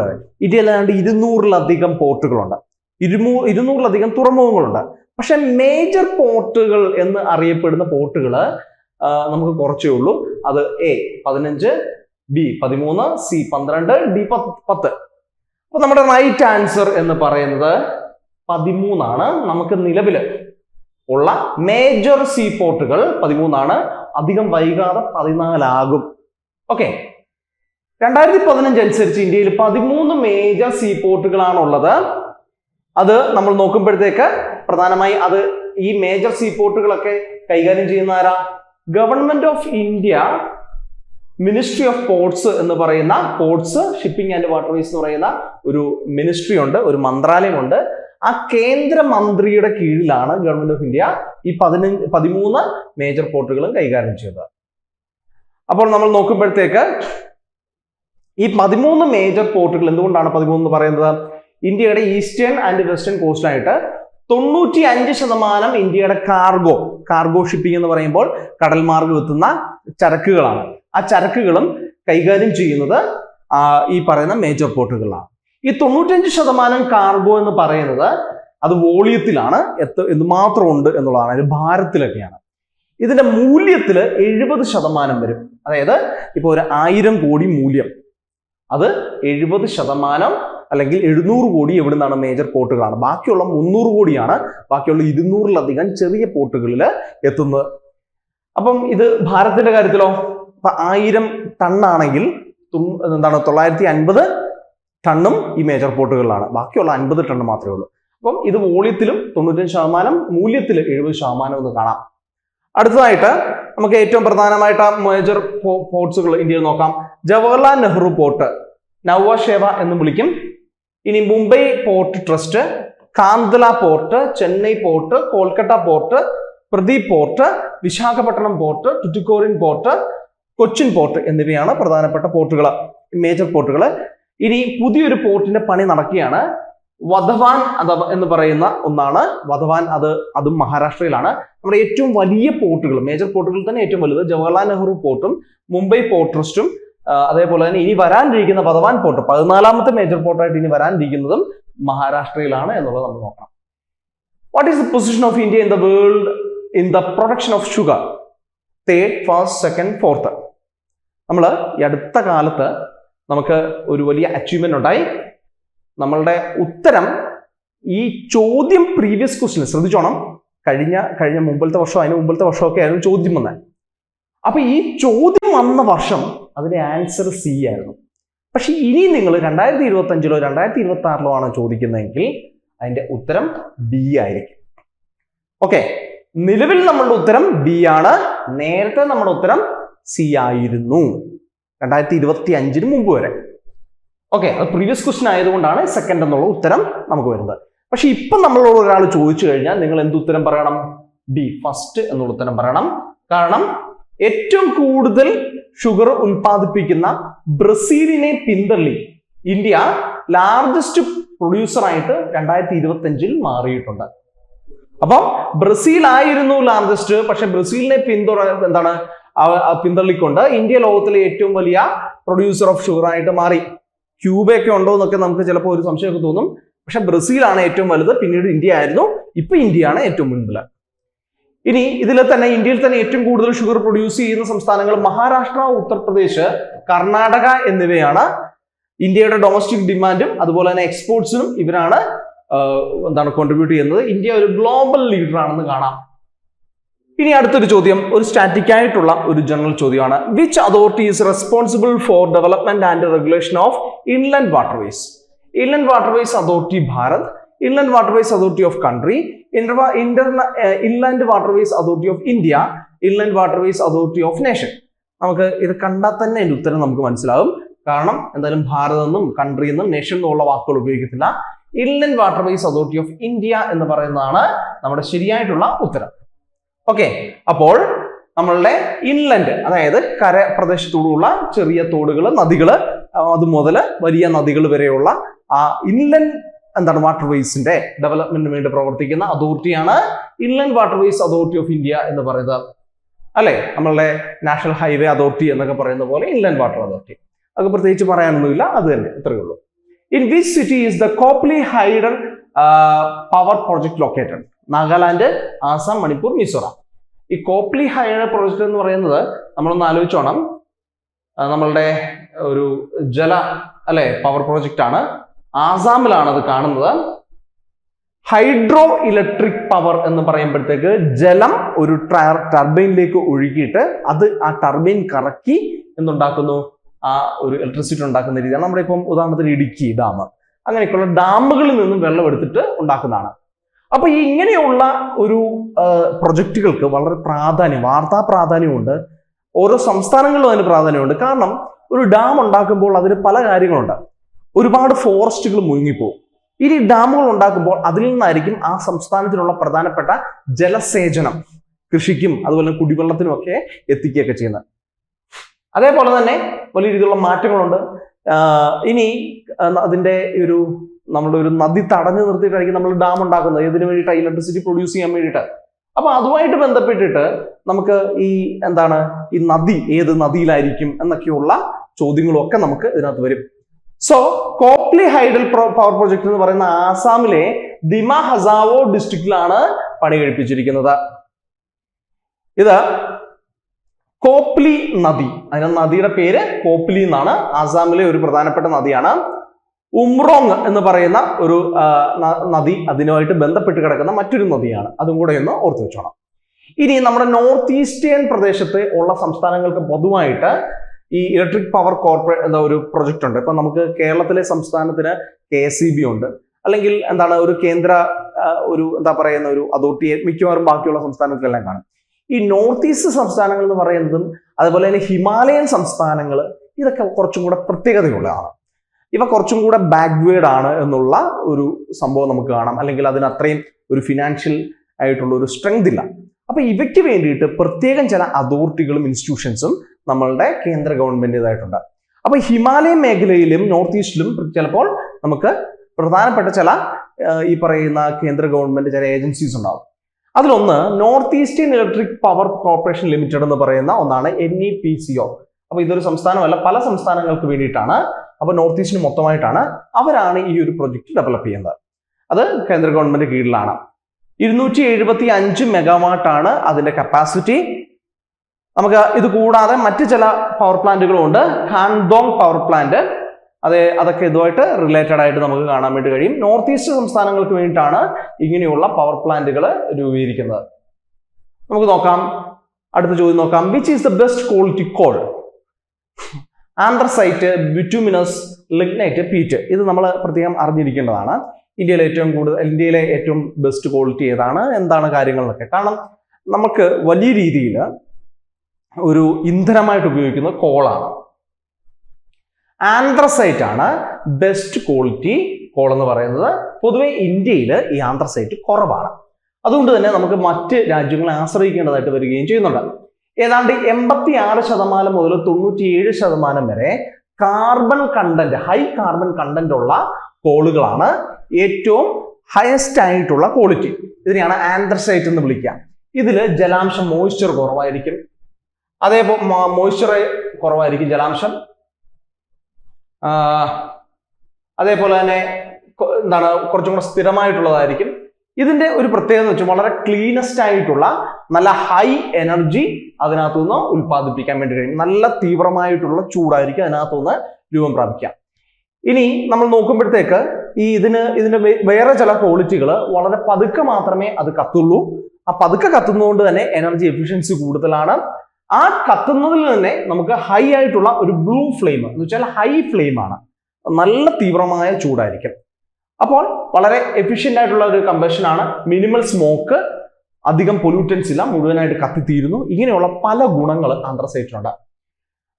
സോ ഇനി നമുക്ക് നോക്കുമ്പോഴത്തേക്ക് ബിറ്റുമിനസ്, ലിഗ്നൈറ്റ്, പീറ്റ് തുടങ്ങുന്നവയൊക്കെ ഇതിനേക്കാൾ ഈ കാർബണിന്റെ അളവ് കുറഞ്ഞ പിന്നെയുള്ള സെക്കൻഡ് ക്വാളിറ്റി, തേർഡ് ക്വാളിറ്റി എന്നൊക്കെ പറയുന്ന കോൾസ് ആണ്. ഈ ക്വാളിറ്റിയിലുള്ള ഈ കോളുകൾക്ക് ഇതിനേക്കാൾ, ആന്ത്രസൈറ്റിനേക്കാൾ ഒരുപാട് വ്യത്യാസമുണ്ട്. ആന്ത്രസൈറ്റ് വളരെയധികം ഡെൻസർ ആണ്, നല്ല ഹയർ എനർജി ഡെൻസിറ്റി ഉള്ളവയാണ്. നമുക്ക് ബിറ്റുമിനസ് കോളിലേക്ക് നോക്കിക്കഴിഞ്ഞാൽ രണ്ടാമത്തെ ഹയസ്റ്റ് ക്വാളിറ്റി എന്ന് കാണാം. നമ്മൾ ഇന്ത്യയൊക്കെ ഉൽപ്പാദിപ്പിക്കുന്നെങ്കിലും നമുക്ക് ഇമ്പ്യൂരിറ്റീസ് കൂടുതലായതുകൊണ്ട് അത്ര എഫിഷ്യന്റ് അല്ല. ലിഗ്നൈറ്റ് എന്ന് പറയുന്നത് ലോവർ ക്വാളിറ്റി ആണ്, വളരെയധികം മോയ്സ്ചർ ഉണ്ട്, അതുകൊണ്ട് തന്നെ നമുക്കധികം ഉപയോഗിക്കാൻ നല്ല ഇപ്പൊ ഇപ്പൊ നമ്മുടെ കോൾ ഉപയോഗിച്ചിട്ടുള്ള ഇലക്ട്രിസിറ്റി പ്ലാന്റുകളുണ്ട്. അങ്ങനെയുള്ള കാര്യങ്ങൾക്കൊന്നും നമുക്ക് ഉപയോഗിക്കാൻ വേണ്ടി കഴിയില്ല, നോർമൽ ആയിട്ടുള്ള കുറച്ച് കാര്യങ്ങൾക്ക് മാത്രം. മാത്രമല്ല ഈ പറയുന്ന ലിഗ്നൈറ്റ് ഒക്കെ ഉപയോഗിച്ചു കഴിഞ്ഞാൽ ഒരുപാട് പൊല്യൂഷൻ ഉണ്ടാവും. ഇനി പീറ്റ് എന്ന് പറയുന്നത് പഴയ കാലഘട്ടം മുതൽ മനുഷ്യർ ഉപയോഗിച്ചിരുന്നതാണ്. ഇത് ശരിക്കും കോളല്ല, മറിച്ച് കാർബൺ കണ്ടന്റ് വളരെ കുറവാണ്, ലോവസ്റ്റ് ക്വാളിറ്റിയാണ്. നമുക്ക് കോളൊക്കെ ഉപയോഗിക്കുന്നതിന് മുമ്പ് മനുഷ്യർ ഉപയോഗിച്ചിരുന്ന ലോവസ്റ്റ് ക്വാളിറ്റി സാധനമാണ്.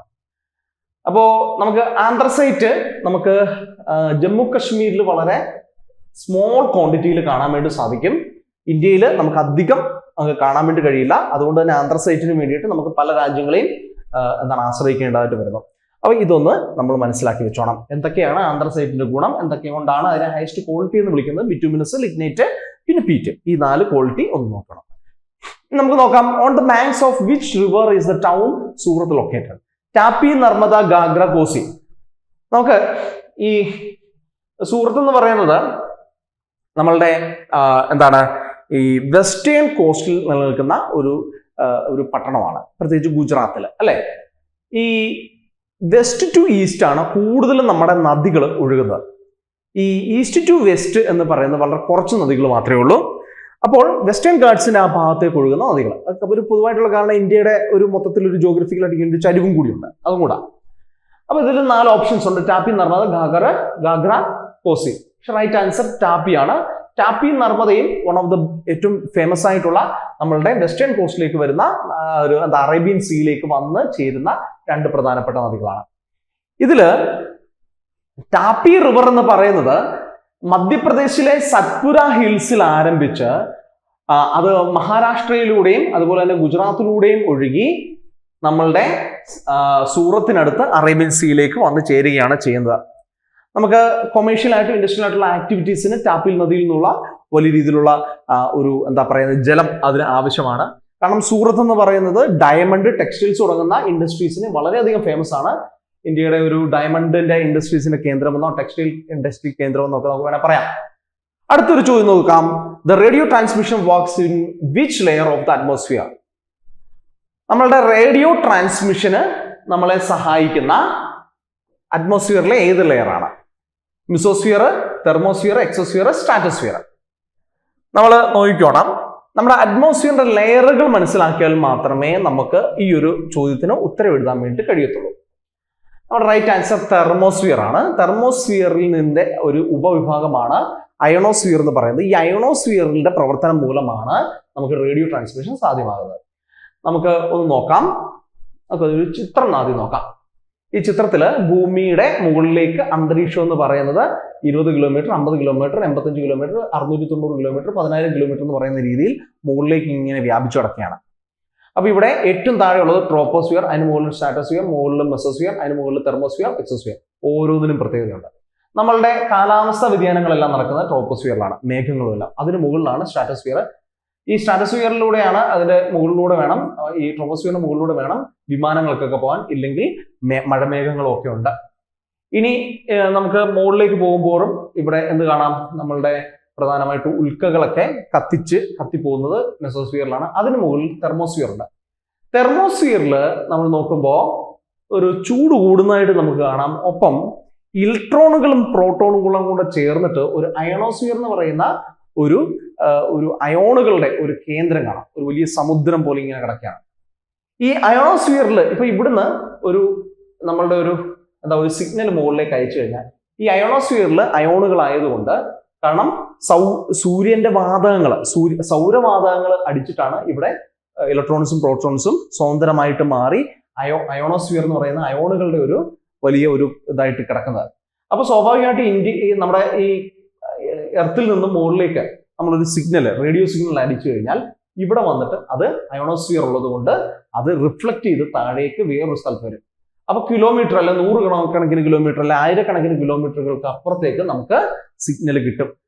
അപ്പൊ ഇങ്ങനെയുള്ള ഒരു പ്രവർത്തനമാണ് പ്രധാനമായിട്ട് കാണുക. 85 കിലോമീറ്റർ മുകളിലാണ്. അപ്പം ആ ഒരു രീതിയിൽ റേഡിയസിൽ നമുക്ക് കാൽക്കുലേറ്റ് ചെയ്തിട്ട് എന്ത് ചെയ്യാം, റേഡിയോ ട്രാൻസ്മിഷൻ സാധിക്കും. അപ്പോ തെർമോസ്ഫിയർ ആണ് അതിന് കാരണം. അപ്പൊ ഇതിലെന്തുണ്ട്, അയണോസ്ഫിയർ ഉണ്ട്, ഒരു അയണൈസ്ഡ് റെയർ ആണ്. ഇതിന് കാരണം എന്താ, സൗരവാതകങ്ങള് ഈ ഭൂമിയിലെ ഈ ലെയർ തെർമോസ്ഫിയറിലെ വാതകങ്ങളുമായിട്ട് അത് കൂട്ടിയിടിച്ചിട്ട് അതിനെന്ത് ചെയ്യുന്നു, എക്സൈറ്റ് ചെയ്ത് അത് അയോണുകളായിട്ട് മാറുന്നു. അപ്പൊ എന്ത് ചെയ്യുന്നു, ഈ ഭൂമിയുടെ സർഫസിൽ നിന്ന് മുകളിലേക്ക് അയക്കുന്ന റേഡിയോ സിഗ്നൽ അവിടെ ചെന്ന് ബൗൺസ് ചെയ്ത് താഴേക്ക് വരുന്നതായിട്ട് കാണാം. അങ്ങനെ എന്ത് സംഭവിക്കുന്നു, നമുക്ക് റേഡിയോ ട്രാൻസ്മിഷൻ സാധ്യമാകും. ഇങ്ങനെയാണ് റേഡിയോ ട്രാൻസ്മിഷൻ അതുപോലെ തന്നെ കമ്മ്യൂണിക്കേഷൻ ഒക്കെ പ്രവർത്തിക്കുന്നത്. അടുത്ത ചോദ്യം നോക്കാം. Which rock includes quartz sandstone? Igneous rocks, metamorphic rocks, sedimentary rocks, none of the above. വളരെ സ്റ്റാറ്റിക് ആയിട്ടുള്ള ഒരു ടോപ്പിക്കാണ്. നമ്മൾ നേരത്തെ പറഞ്ഞതാണ് സെഡിമെന്ററി റോക്കാണ്. ക്വാർട്സ് എന്ന് പറയുന്ന അത് എന്താണ്, ഒരു സെഡിമെന്ററി റോക്കാണ്. നമുക്കറിയാം ഇഗ്നിയസ് റോക്ക് എന്ന് പറയുന്നത് ലാവ തണുത്തുറന്ന അല്ലെങ്കിൽ മാഗ്മ തണുത്തുള്ളതാണ്. ഈ രണ്ടാമത്തെ ടൈപ്പിൽ വരുന്നത് ഉള്ള ഏതെങ്കിലും പാറകളോ അല്ലെങ്കിൽ മറ്റേതെങ്കിലും ലവണങ്ങളോ ഒഴുകി കാലാന്തരത്തിൽ അവസാദം സംഭവിച്ചുകൊണ്ടാകുന്ന അവസാദ ശിലകളാണ് സെഡിമെന്ററി റോക്സ്. അങ്ങനത്തെ ഒരു ശില എന്താണ് റോക്കാണ് ക്വാർട്സ് സാൻഡ്സ്റ്റോൺ എന്ന് പറയുന്നത്. ഇവിടെ ക്വാർട്സിന്റെ ഗ്രെയിൻസ് സാൻഡ് സൈസിലാണ്. അത് എന്ത് ചെയ്യുന്നു, ക്വാർട്സിന്റെ ഗ്രെയിൻസ് വന്ന് അടിഞ്ഞ് സിമെന്റ് ചെയ്ത് അത് കാലക്രമത്തിൽ അത് ഒരു സ്റ്റോൺ ആയിട്ട് മാറുകയാണ്. ഇങ്ങനെ നമ്മൾ എന്ത് തോന്നുന്നു, പല സ്ഥലങ്ങൾ, ബീച്ചുകൾ, ഡെസേർട്ടുകൾ, റിവർ ബെഡ്സ് എന്നിവയിലാണ് ഇത്തരത്തിൽ ക്വാർട്സുകളുടെ സാൻഡ് ഗ്രെയിൻസ് വന്ന് ഇങ്ങനെ അടിഞ്ഞ് സെഡിമെന്ററി ആയിട്ട് മാറി സെഡിമെന്ററി റോക്സ് ആയിട്ട് മാറുന്നത്. അപ്പോൾ പല മിനറൽസ് റോക്സും കൂടെ ചേർന്നുകൊണ്ട് ഇതിനെ സെഡിമെന്ററി റോക്സ് എന്ന് വിളിക്കുന്നു. അടുത്തത്, which of the following place in India is known as little Tibet? ഒരു നല്ല ചോദ്യമാണ്. ലിറ്റിൽ ടിബറ്റ് എന്നറിയപ്പെടുന്ന, അതായത് ചെറിയ ടിബറ്റ് എന്നറിയപ്പെടുന്ന ഇന്ത്യയിലെ പ്രദേശം ഒന്ന് ഓർത്ത് നോക്കിയാൽ മതി. ടിബറ്റിന്റെ കാലാവസ്ഥയും ടിബറ്റിന്റെ രീതികളും ഒക്കെ ഉള്ളത്. സിക്കിം, ലഡാക്ക്, അരുണാചൽ പ്രദേശ്, ഹിമാചൽ പ്രദേശ്. റൈറ്റ് ആൻസർ ലഡാക്ക് ആണ്. കാരണം ഈ ടിബറ്റിന്റെ സംസ്കാരവും പശ്ചാത്തലവും എല്ലാം ഉണ്ട്. അതോടൊപ്പം ടിബറ്റിന്റെ ജോഗ്രഫിക്കൽ ഫീച്ചേഴ്സ് നമുക്കിവിടെ കാണാം. കാലങ്ങളായിട്ട് ഈ ടിബറ്റൻ ലഡാക്ക് പ്രദേശത്തെ നമ്മളുടെ ഈ ബുദ്ധമത വിശ്വാസികൾക്കും ടിബറ്റിലെ ബുദ്ധമത വിശ്വാസികളും തമ്മിൽ കൾച്ചറലായിട്ടുള്ള ബന്ധമുണ്ട്. അങ്ങനെ എല്ലാം കൊണ്ടും നമുക്ക് ലിറ്റിൽ ടിബറ്റ് എന്ന് വിളിക്കാൻ കഴിയുന്ന ഒരു പ്രദേശമാണ്. അപ്പോൾ ലഡാക്കിന്റെ നിക്നെയിമാണ് ലിറ്റിൽ ടിബറ്റ്. അടുത്ത ചോദ്യം നോക്കാം. The second highest mountain peak in the world is? നമുക്കറിയാം നമ്മളെ ഏറ്റവും വലിയത് ഏതാണ്? മൗണ്ട് എവറസ്റ്റ് ആണ്. എന്നാൽ രണ്ടാമത്തെ എവിടെയാണ്? കാഞ്ചൻജുംഗ, നങ്ക പർവ്വത്, നന്ദാദേവി, ഗോഡ്വിൻ ഓസ്റ്റൻ, K2 എന്ന് പറയും. ഇവയെല്ലാം ഹിമാലയത്തിലെ ഏറ്റവും പ്രധാനപ്പെട്ട, ലോകത്തിലെ തന്നെ ഏറ്റവും വലിയ കൊടുമുടികളിൽ ചിലതാണ് ഈ 4 ഓപ്ഷൻസും. അപ്പൊ നമ്മളിവിടെ നോക്കാം. ഇത് റൈറ്റ് ആൻസർ എന്ന് പറയുന്നത് ഗോഡ്വിൻ ഓസ്റ്റൻ ആണ്. കാരക്കോറം മലനിരകൾ എന്ന് പറയുമ്പോഴത്തേക്ക് ഇന്ന് നിലവിൽ അത് പാകിസ്ഥാൻ ഒക്കുപ്പൈഡ് കശ്മീരിന്റെ ഭാഗമാണ്. അവിടെ എന്ത് ചെയ്യുന്നു, ഗിൽജിറ്റ് ബാൾട്ടിസ്ഥാൻ എന്ന് പറയുന്ന ആ ഏറ്റവും മുകളിലുള്ള കശ്മീരിന്റെ പ്രദേശങ്ങളിൽ ഒന്നാണ് ഗോഡ്വിൻ ഓസ്റ്റൻ അല്ലെങ്കിൽ K2 എന്ന് പറയുന്ന ആ ഒരു കൊടുമുടി സ്ഥിതി ചെയ്യുന്നത്. എവറസ്റ്റ് കഴിഞ്ഞാൽ ഏറ്റവും വലിയ രണ്ടാമത്തെ പീക്കാണ്. Which is the largest producer of tea in India? Tamil Nadu, Assam, Kerala, Karnataka. Tea പ്ലാന്റേഷന് വളരെയധികം പേര് കേട്ടത് ശരിക്കും പറഞ്ഞ ആസാമാണ്. ആസാം അതുപോലെ തന്നെ ബംഗാളിന്റെ പല പ്രദേശങ്ങൾ, ഡാർജിലിംഗ് പ്രദേശങ്ങളിലൊക്കെ ദൗർ എന്ന് പറയുന്ന രീതിയിൽ ഒരുതരം പ്രത്യേകം ഒരു ഭൂമിശാസ്ത്ര പ്രത്യേകതയുണ്ട്. ഇങ്ങനെയുള്ള ഈ ചരിവുകൾ, ഈ കുന്നിൻ ചരിവുകൾ പ്ലാന്റേഷൻസിന് വളരെയധികം ഫേമസ് ആണ്, ഏറ്റവും ഐഡന്റിക്കൽ ആണ്. അതുകൊണ്ട് ആസാമാണ് the largest producer of India എന്ന് സാധിക്കാൻ വേണ്ടി സാധിക്കുക. ഇന്ത്യയുടെ പകുതിയിലധികവും ടീ ഉൽപ്പാദിപ്പിക്കുന്ന ഇവിടെയാണ്. ഏതാണ്ട് 52% തേയില ഇവിടുന്നാണ് ഉൽപ്പാദിപ്പിക്കുന്നത്. അടുത്തൊരു ചോദ്യം നോക്കാം.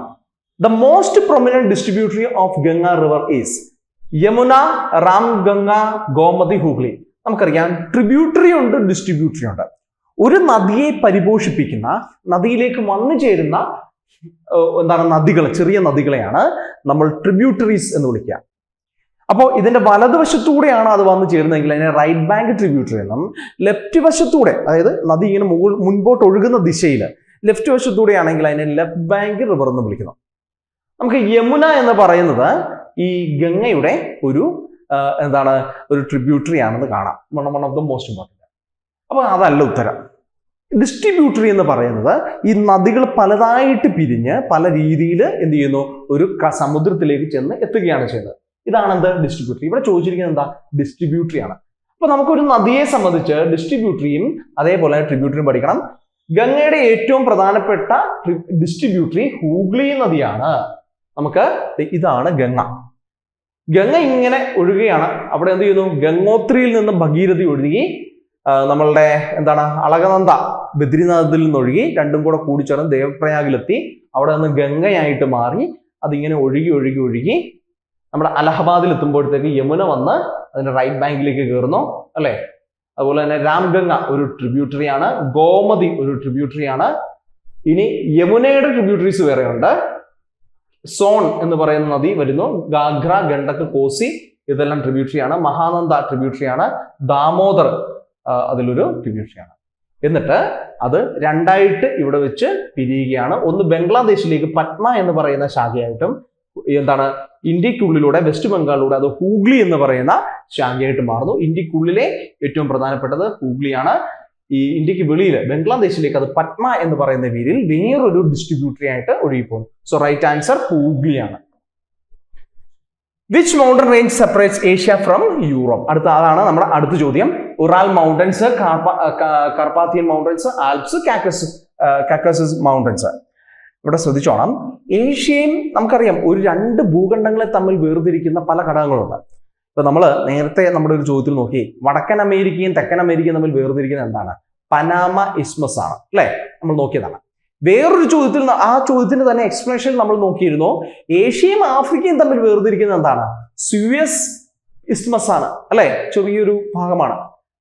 അപ്പോൾ അതുപോലെ തന്നെ ഏഷ്യയും അതുപോലെ തന്നെ അമേരിക്കയും തമ്മിൽ, വടക്കേ അമേരിക്കയും തമ്മിൽ വേർതിരിക്കുന്നത് നമുക്ക് കാണാൻ വേണ്ടി സാധിക്കും, ബെറിങ് സീ ആണ്. അപ്പൊ അങ്ങനെയൊക്കെ നമുക്ക് ഓരോ വേർതിരിവുകൾ ഭൂഖണ്ഡങ്ങൾ കാണാം.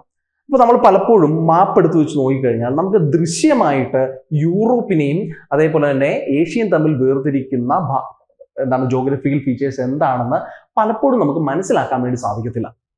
പക്ഷേ നമ്മൾ ഒന്നും കൂടെ ഒന്ന് ചിന്തിച്ച് കാര്യങ്ങളെക്കുറിച്ച് ഒന്ന് പഠിക്കുകയാണെങ്കിൽ നമുക്ക് മനസ്സിലാക്കാൻ സാധിക്കും. ഈ ഏഷ്യയും യൂറോപ്പിനും തമ്മിൽ വേർതിരിക്കുന്ന വ്യക്തമായ ജോഗ്രഫിക്കൽ ഫീച്ചേഴ്സ് ഉണ്ട്. അതിൽ ഏറ്റവും പ്രധാനപ്പെട്ടതാണ് ഉറാൽ മൗണ്ടൻസ്. ഉറാൽ മലനിരകളാണ് അതിന്റെ നമ്മളുടെ അതിന്റെ കിഴക്കോട്ട് ഏഷ്യയും പടിഞ്ഞാറ് യൂറോപ്പുമാണ്. നമുക്ക് അതിനെക്കുറിച്ച് നോക്കാം. ഉറാൽ മൗണ്ടൻസ് യൂറോപ്പിനെ ഏഷ്യയും തമ്മിൽ വേർതിരിക്കുന്ന ഒരു ഭൂമിശാസ്ത്രപരമായ ബൗണ്ടറിയാണ്. ഇതില് എന്ത് സംഭവിക്കുന്നു? ഇത് പലതും റഷ്യയുടെ തെക്കൻ പ്രദേശത്തൂടെയാണ് പോകുന്നത്. ഏതാണ്ട് 2500 കിലോമീറ്റർ ആർട്ടിക് ഓഷ്യനിൽ നിന്നും ഉറാൽ റിവർ വരെ നീണ്ടു കിടക്കുന്നു. അതിൽ കസാഖ്സ്ഥാൻ വരെ നീണ്ടു കിടക്കുന്നു. ഓക്കെ, ഇതാണ് പൊതുവായിട്ട് നമ്മുടെ ഭൂമിശാസ്ത്രപരമായി നമ്മൾ ഏഷ്യയുടെയും യൂറോപ്പിന്റെയും അതിർത്തിയായിട്ട് കാണുന്നത്. ലോകത്തിലെ തന്നെ ഏറ്റവും പുരാതനമായ മലനിരകളിൽ ഒന്നാണ് ഉറാൽ എന്ന് പറയുന്നത്. ഇവിടെ വളരെ റിച്ച് ആയിട്ടുള്ള മിനറൽസ് അവൈലബിൾ ആണ്. ഇനി നമുക്ക് ഏഷ്യയും യൂറോപ്പും തമ്മിൽ വേർതിരിക്കുന്ന മറ്റു ചില കാര്യങ്ങൾ നോക്കാം. ഒന്ന് ഉറാൽ മൗണ്ടൻസ്, അവിടെ റഷ്യ, കസാഖ്സ്ഥാൻ പ്രദേശങ്ങൾ വരെ നീണ്ടു കിടക്കുന്ന ഒരു നാച്ചുറൽ ബൗണ്ടറിയാണ് കാണാം. ഇവിടെ ഉറാൽ റിവറും ഉണ്ട്. നമ്മൾ നോക്കുമ്പോഴത്തേക്ക് ഈ ഉറാൽ മൗണ്ടൻസിൽ നിന്ന് സൗത്ത് വേർഡ്സ് പോയി കാസ്പിയൻ നദി വരെ കിടക്കുകയാണ് ചെയ്യുന്നത്. ഇനി കാസ്പിയൻ സീയുടെ ഇപ്പുറത്തേക്ക് അത് ഏഷ്യൻ രാജ്യങ്ങളാണ്, അല്ലെങ്കിൽ ഏഷ്യയാണ്. കക്കാസ് മൗണ്ടൻസ് അതിന്റെ കുറച്ച് പ്രദേശമേ ഉള്ളൂ. നമുക്ക് ഈ ഒരു മൗണ്ടൻസ് മൊത്തമായിട്ട് പറയാൻ വേണ്ടി സാധിക്കത്തില്ല. അതിൽ കുറച്ച് ഭാഗങ്ങൾ മാത്രം, അതിന്റെ ഈ പറയുന്ന കുറച്ച് പ്രദേശങ്ങൾ കാസ്പിയൻ സീയുമായിട്ട് ചേർന്ന് നടക്കുന്ന കുറച്ച് പ്രദേശങ്ങൾ, അത് പ്രോപ്പർ കാക്കസ് മൗണ്ടൻസ് അല്ല. ഇനി ബ്ലാക്ക് സീ ഇതിന്റെ താഴെ നമുക്ക് കാണാം, ഇതിനിപ്പുറത്തേക്ക് ഏഷ്യ ആണെന്ന് കാണാം. പ്രധാനപ്പെട്ട മൗണ്ടൻ ഏതാണ്? ഉറാൽ മൗണ്ടൻ തന്നെയാണ്. ഇനി 2-3 സ്ട്രേറ്റ്സും സീസും ഉണ്ട്. ബോസ്ഫറസ് സ്ട്രേറ്റ്, ഡാനൽ സ്ട്രേറ്റ്, ഇത് രണ്ടും ഇന്ന് തുർക്കിയിലാണ്. തുർക്കിയുടെ പകുതി കൂടെ ഇപ്പുറത്ത് യൂറോപ്പും ഇപ്പുറത്ത് ഏഷ്യയുമാണ്. സീ ഓഫ് മറാമറ എന്ന് പറയുന്ന അതിന്റെ ചുറ്റുമായിട്ട് കിടക്കുന്ന സീ ആണ്. അത്രയും കാര്യങ്ങളേ ഉള്ളൂ. ഇത് നമ്മളൊന്ന് ലിസ്റ്റ് ചെയ്ത് പഠിക്കേണ്ടതാണ്. അടുത്തൊരു ചോദ്യം നോക്കാം. The longest river in the world is Amazon, Nile, Yangtze, Mississippi. Right answer നൈലാണ്. നമുക്ക് ആമസോണും യാങ്സിയും മിസിസിപ്പിയും ഒക്കെ നമുക്ക് സംശയം തോന്നും. യാങ്സി എന്ന് പറയുന്നത് ചൈനയാണ്, അതങ്ങനെ ഏറ്റവും വലിയ നദിയൊന്നുമല്ല. മിസിസിപ്പി എന്ന് പറയുന്നതും നമ്മുടെ നോർത്ത് അമേരിക്കൻ പ്രദേശത്തെ ഒരു വലിയ നദിയാണ്, അതും നമുക്ക് വലിയ നദിയല്ല. ആമസോൺ വളരെ ഇമ്പോർട്ടൻ്റ് ആണ്, കാരണം ആമസോണ് ക്വാണ്ടിറ്റി അനുസരിച്ച് ഏറ്റവും വലിയ നദിയാണെന്ന് പറയാം. ഓരോ വർഷവും അത് എന്താണ് ക്യാരി ചെയ്യുന്ന അതിൻ്റെ എന്താണ് ജലത്തിന്റെ അളവനുസരിച്ച് അത് വലിയ ഒരു നദിയാണ്. എന്നാൽ നൈൽ എന്ന് പറയുന്നത് ലോകത്തിലെ തന്നെ ഏറ്റവും നീളം കൂടിയ നദിയാണ്. സോ ലോങ്സ്റ്റ് റിവർ എന്ന് പറയുമ്പോഴത്തേക്ക് നമ്മൾ ഇങ്ങനെ തന്നെ പറയണം. അപ്പോൾ ഇതിന്റെ എന്താണ് ക്വാണ്ടിറ്റിയുടെ അളവിലാണെങ്കിൽ നമുക്ക് ആമസോൺ എന്ന് വേണമെങ്കിൽ നമുക്ക് കൺസിഡർ ചെയ്യാം. അടുത്തൊരു ചോദ്യം നോക്കാം. The rain shadow effect makes the Deccan Plateau drier because of which mountain range? Eastern Ghats, Western Ghats, Aravalli, Vindhyas. ഇവിടെ നോക്കിക്കോണം, ഏത് മലനിരകൾ കാരണമാണ് ഡെക്കാൻ പ്രദേശത്ത് ഡ്രയർ, അതായത് മഴയില്ലാത്ത അവസ്ഥ ഉണ്ടാവുന്നത്? ഇത് ഈ പറയുന്ന റെയിൻ ഷാഡോ എന്ന് പറയുന്ന ഒരു എഫക്റ്റിനെ കുറിച്ച് ചോദ്യത്തിൽ തന്നെ പറഞ്ഞിട്ടുണ്ട്. എന്താണ് നമുക്ക് നോക്കാം. അതായത് അതിന്റെ ആൻസർ എന്താണെന്ന് പറയാം, വെസ്റ്റേൺ ഘാട്സ് ആണ്. എന്താണ് റെയിൻ ഷാഡോ, എന്താണ് ഇതുമായിട്ട് ബന്ധപ്പെട്ട് ഡെക്കാനിൽ മഴ പെയ്യാതിരിക്കാനുള്ള കാരണം, അതാണ് ഇന്ന് നമ്മൾ നോക്കേണ്ടത്. ഡെക്കാൻ പ്ലേറ്റു എന്ന് പറയുന്നത് വെസ്റ്റേൺ ഘാട്സിന്റെ ഇപ്പുറത്തേക്ക് കിടക്കുന്ന വലിയൊരു പീഠഭൂമിയാണ്. അപ്പോ നമുക്ക് ജൂൺ മാസം മുതൽ ഏതാണ്ട് സൗത്ത് വെസ്റ്റേൺ മൺസൂൺ എന്ന് പറഞ്ഞിട്ട് അറബിക്കടലിൽ നിന്ന് കാറ്റ് വീശുന്നത്, അവിടെ വലിയ ജലാംശവുമായിട്ട് കാറ്റ് വരുന്നു. അത് വെസ്റ്റേൺ ഘാട്സ് എന്ന് പറയുന്ന മലനിരകളിലേക്ക് തട്ടുകയാണ്. ഓക്കെ, അതിന് ഒറാഗ്രാഫിക് ആയിട്ടുള്ള ഒരു പ്രോസസ്സ് വഴി ഇവിടെ മേഘങ്ങൾ തട്ടുന്നത് വഴി കേരളം, കർണാടക പ്രദേശങ്ങളിലേക്ക് ഇവിടെ എന്ത് ചെയ്യുന്നു, ഈ വെസ്റ്റേൺ ഘാട്സിന് ഇപ്പുറം മഴ പെയ്യുകയാണ്. എന്നാൽ ഈ മേഘങ്ങൾ ഇവിടെയെല്ലാം മഴയെല്ലാം പെയ്തതിനു ശേഷം ഇപ്പുറത്തോട്ട് വന്നു കഴിയുമ്പോൾ പിന്നെ അതിന് മഴ ഇല്ലാതായിട്ട് മാറും, അല്ലെങ്കിൽ ജലാംശം ഇല്ലാതായിട്ട് മാറും. പകരം വളരെ ഡ്രയറായിട്ടുള്ള കുറച്ച് എയർ മാത്രമാണ്. ഈ എയർ ഇതിലൂടെ വീശുന്നു. ഈ ചൂടുള്ള എയർ അല്ലെങ്കിൽ ജലാംശം തീരെ ഇല്ലാത്ത എയർ ഈ പ്രദേശത്ത് ഒരു ചൂടുള്ള കാലാവസ്ഥ അവിടെ രൂപപ്പെടുത്തുകയാണ്. അപ്പോൾ ഈ വെസ്റ്റേൺ ഘാട്സ് സമുദ്രത്തിന്റെ ഇപ്പുറത്ത് ആണ് മഴ പെയ്യുന്നത്, ഇപ്പുറത്തേക്ക് നദി പെയ്യുന്നില്ല. ഈ ഒരു പ്രദേശത്തെ ലീവാർഡ് സൈഡ് എന്നും ഈ മഴ പെയ്യുന്ന സ്ഥലത്തെ വിൻവാർഡ് സൈഡ് എന്നും വിളിക്കുന്നു. ഇത് നമ്മുടെ മൺസൂൺ കാലഘട്ടത്തിൽ സാധാരണ കാണുന്നതാണ്. അതുകൊണ്ടാണ് കേരളത്തിൽ മഴ പെയ്യുകയും തമിഴ്നാടും ഡെക്കാൻ പ്രദേശത്തും മഴ പെയ്യാതിരിക്കുകയും ചെയ്യുന്നതിന് കാരണം. അപ്പോൾ സ്വാഭാവികമായിട്ടും ഇവിടെ ഡ്രയറായിട്ടുള്ള ഒരു എഫക്റ്റ് ഉണ്ടാവുന്നു. അപ്പോൾ വെസ്റ്റേൺ വിൻവാർഡ് സൈഡ് അല്ലെങ്കിൽ കോസ്റ്റൽ റീജിയനിൽ ഹെവി റെയിൻഫാൾ ഉണ്ടാകുമ്പോൾ ലീവാർഡ് സൈഡ് അല്ലെങ്കിൽ ഡെക്കാൻ പ്രദേശത്ത് ആ മഴയുടെ അളവ് വളരെയധികം കുറവായിരിക്കും. അപ്പോൾ ഇതാണ് ഇതിന് പ്രധാനപ്പെട്ട ഒരു കാരണമായിട്ട് നമുക്ക് ചൂണ്ടിക്കാണിക്കാൻ സാധിക്കുന്നത്. അവിടെ അടുത്തൊരു ചോദ്യം നോക്കാം. The Aravalli range is an example of which type of mountains? Fold mountains, block mountains, relict or residual mountains, volcanic mountains. നമുക്ക് മൗണ്ടൻസ് പല തരത്തിലുണ്ട്. ഇതിൽ അരവലി എന്ന് പറയുന്ന മലനിരകള് ഏത് തരം മലനിരകളാണ് എന്നുള്ളതാണ് കാണുന്നത്. ഇപ്പൊ ഉദാഹരണത്തിന് നമുക്ക് പോയാൽ ഹിമാലയൻ വളരെ യങ്ങായിട്ടുള്ള ഫോൾഡ് മൗണ്ടൻ ആണ്. കാരണം രണ്ട് ഭൂഖണ്ഡങ്ങൾ തമ്മിൽ കൂടിച്ചേരുമ്പോൾ അവിടെ ഇടിച്ചു മുകളിലേക്ക്, അല്ലെങ്കിൽ ഭൂഖണ്ഡങ്ങളല്ല, രണ്ട് പ്ലേറ്റൂസ്, ടെക്ടോണിക് പ്ലേറ്റൂസ് തമ്മിൽ ഇടിക്കുമ്പോൾ അതിങ്ങനെ മടങ്ങി മുകളിലേക്ക് വരുന്നതാണ് ഫോൾഡ് മൗണ്ടൻസ് എന്ന് പറയുന്നത്. ബ്ലോക്ക് മൗണ്ടൻസ് എന്ന് പറയുന്നത് ഇടിവ് കാരണമൊക്കെ ഉണ്ടാവുന്നതാണ്. ഇവിടെ ഇത് രണ്ടുമല്ല, റെലിക് അല്ലെങ്കിൽ റെസിജ്വൽ മൗണ്ടൻസ് ആയിട്ടാണ് അരവല്ലി അറിയപ്പെടുന്നത്. കാരണം ഇത് ഉണ്ടാവുന്ന കാലഘട്ടത്തിൽ, ഈ അരവല്ലി ഉണ്ടായ കാലഘട്ടം എന്ന് പറയുന്നത് ഗോണ്ട്വാന കാലഘട്ടമാണ്. അതായത് ഇന്ന് കാണുന്ന ഭൂഖണ്ഡങ്ങളൊക്കെ ഉണ്ടാകുന്നതിന് മുമ്പ് പാഞ്ചിയും പാന്തസ്ഥലയുമായിട്ട് കിടന്ന കാലഘട്ടത്തിൽ രൂപപ്പെട്ടതാണ് അരവല്ലി. അതൊരു ഫോൾഡിംഗ് മൗണ്ടൻ ആയിരുന്നു.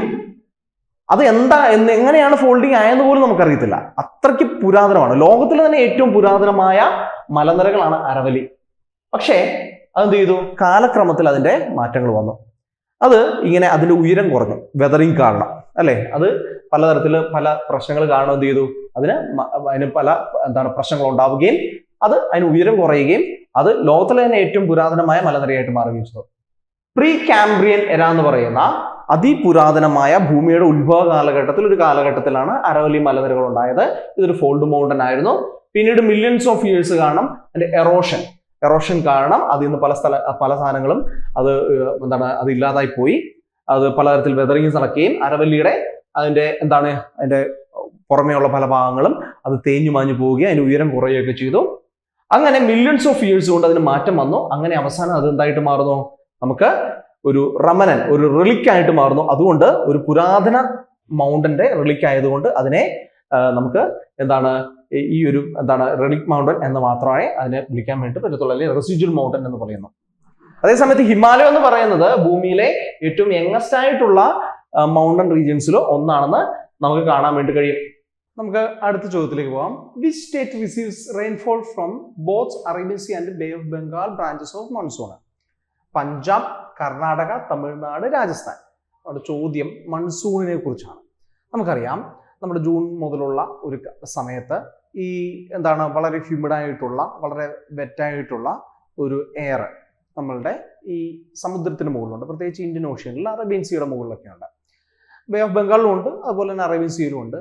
ഇങ്ങനെ ഒരു നീരാവി അല്ലെങ്കിൽ ജലാംശമുള്ള അല്പം ചൂടായിട്ടുള്ള ഈ ഒരു വായു സമുദ്രത്തിന്റെ മുകളിൽ നിന്നും കാറ്റ് വീശുന്നതിനനുസരിച്ച് മുകളിലേക്ക് വീശുമ്പോഴാണ് നമ്മുടെ ഇന്ത്യയിൽ മൺസൂൺ എന്ന് പറയുന്ന ഒരു പ്രതിഭാസം ഉണ്ടാവുകയും മഴ പെയ്യുകയും ചെയ്യുന്നത്. എന്നാൽ അറേബ്യൻ സീയിലൂടെയും ബേ ഓഫ് ബംഗാളിലൂടെയും രണ്ട് കൈവഴികളായിട്ടാണ് ഈ കാറ്റുകൾ എത്തുക. എന്നിട്ട് ഇത് രണ്ട് പ്രത്യേക ഭാഗങ്ങളായിട്ട് അത് രണ്ട് സൈഡിൽ കൂടെ വന്ന് അത് കൂടിച്ചേരുകയും ഉത്തരേന്ത്യയിൽ അത് കൂടിച്ചേർന്നിട്ട് പിന്നീട് അത് താഴേക്ക് ഒരു ഒക്ടോബർ നവംബർ ഒക്കെ ആകുമ്പോൾ തിരിച്ചു വരികയും ചെയ്തു. അങ്ങനെ രണ്ട് മൺസൂണുകളാണ്. ഒന്ന് മുകളിലേക്ക് പോകുന്ന മൺസൂണും മറ്റേത് താഴേക്ക് വരുന്ന മൺസൂണും.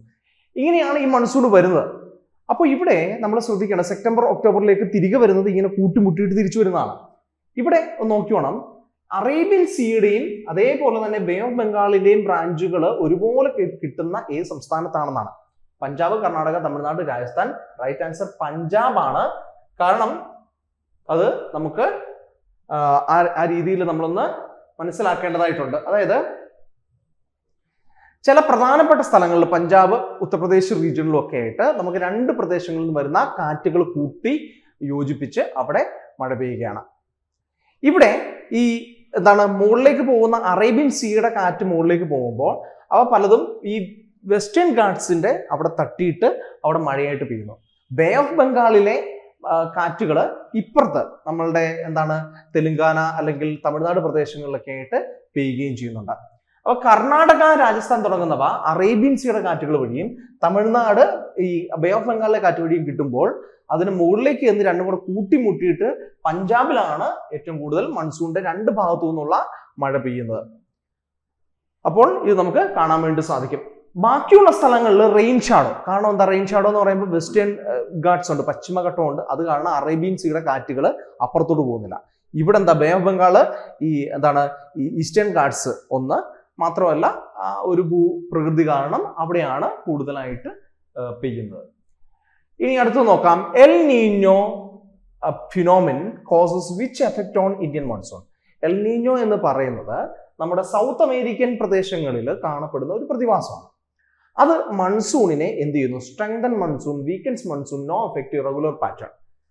റൈറ്റ് ആൻസർ വീക്കൻസ് മൺസൂൺ ആണ്. എൽ നീഞ്ഞോ പ്രതിഭാസം 3-4 വർഷം അല്ലെങ്കിൽ 5 വർഷം കൂടുമ്പോൾ ഉണ്ടാവുന്നതാണ്. അതുണ്ടാവുമ്പോൾ നമ്മളുടെ മൺസൂൺ കാര്യമായിട്ട് കുറയുന്നതായിട്ട് കാണാം.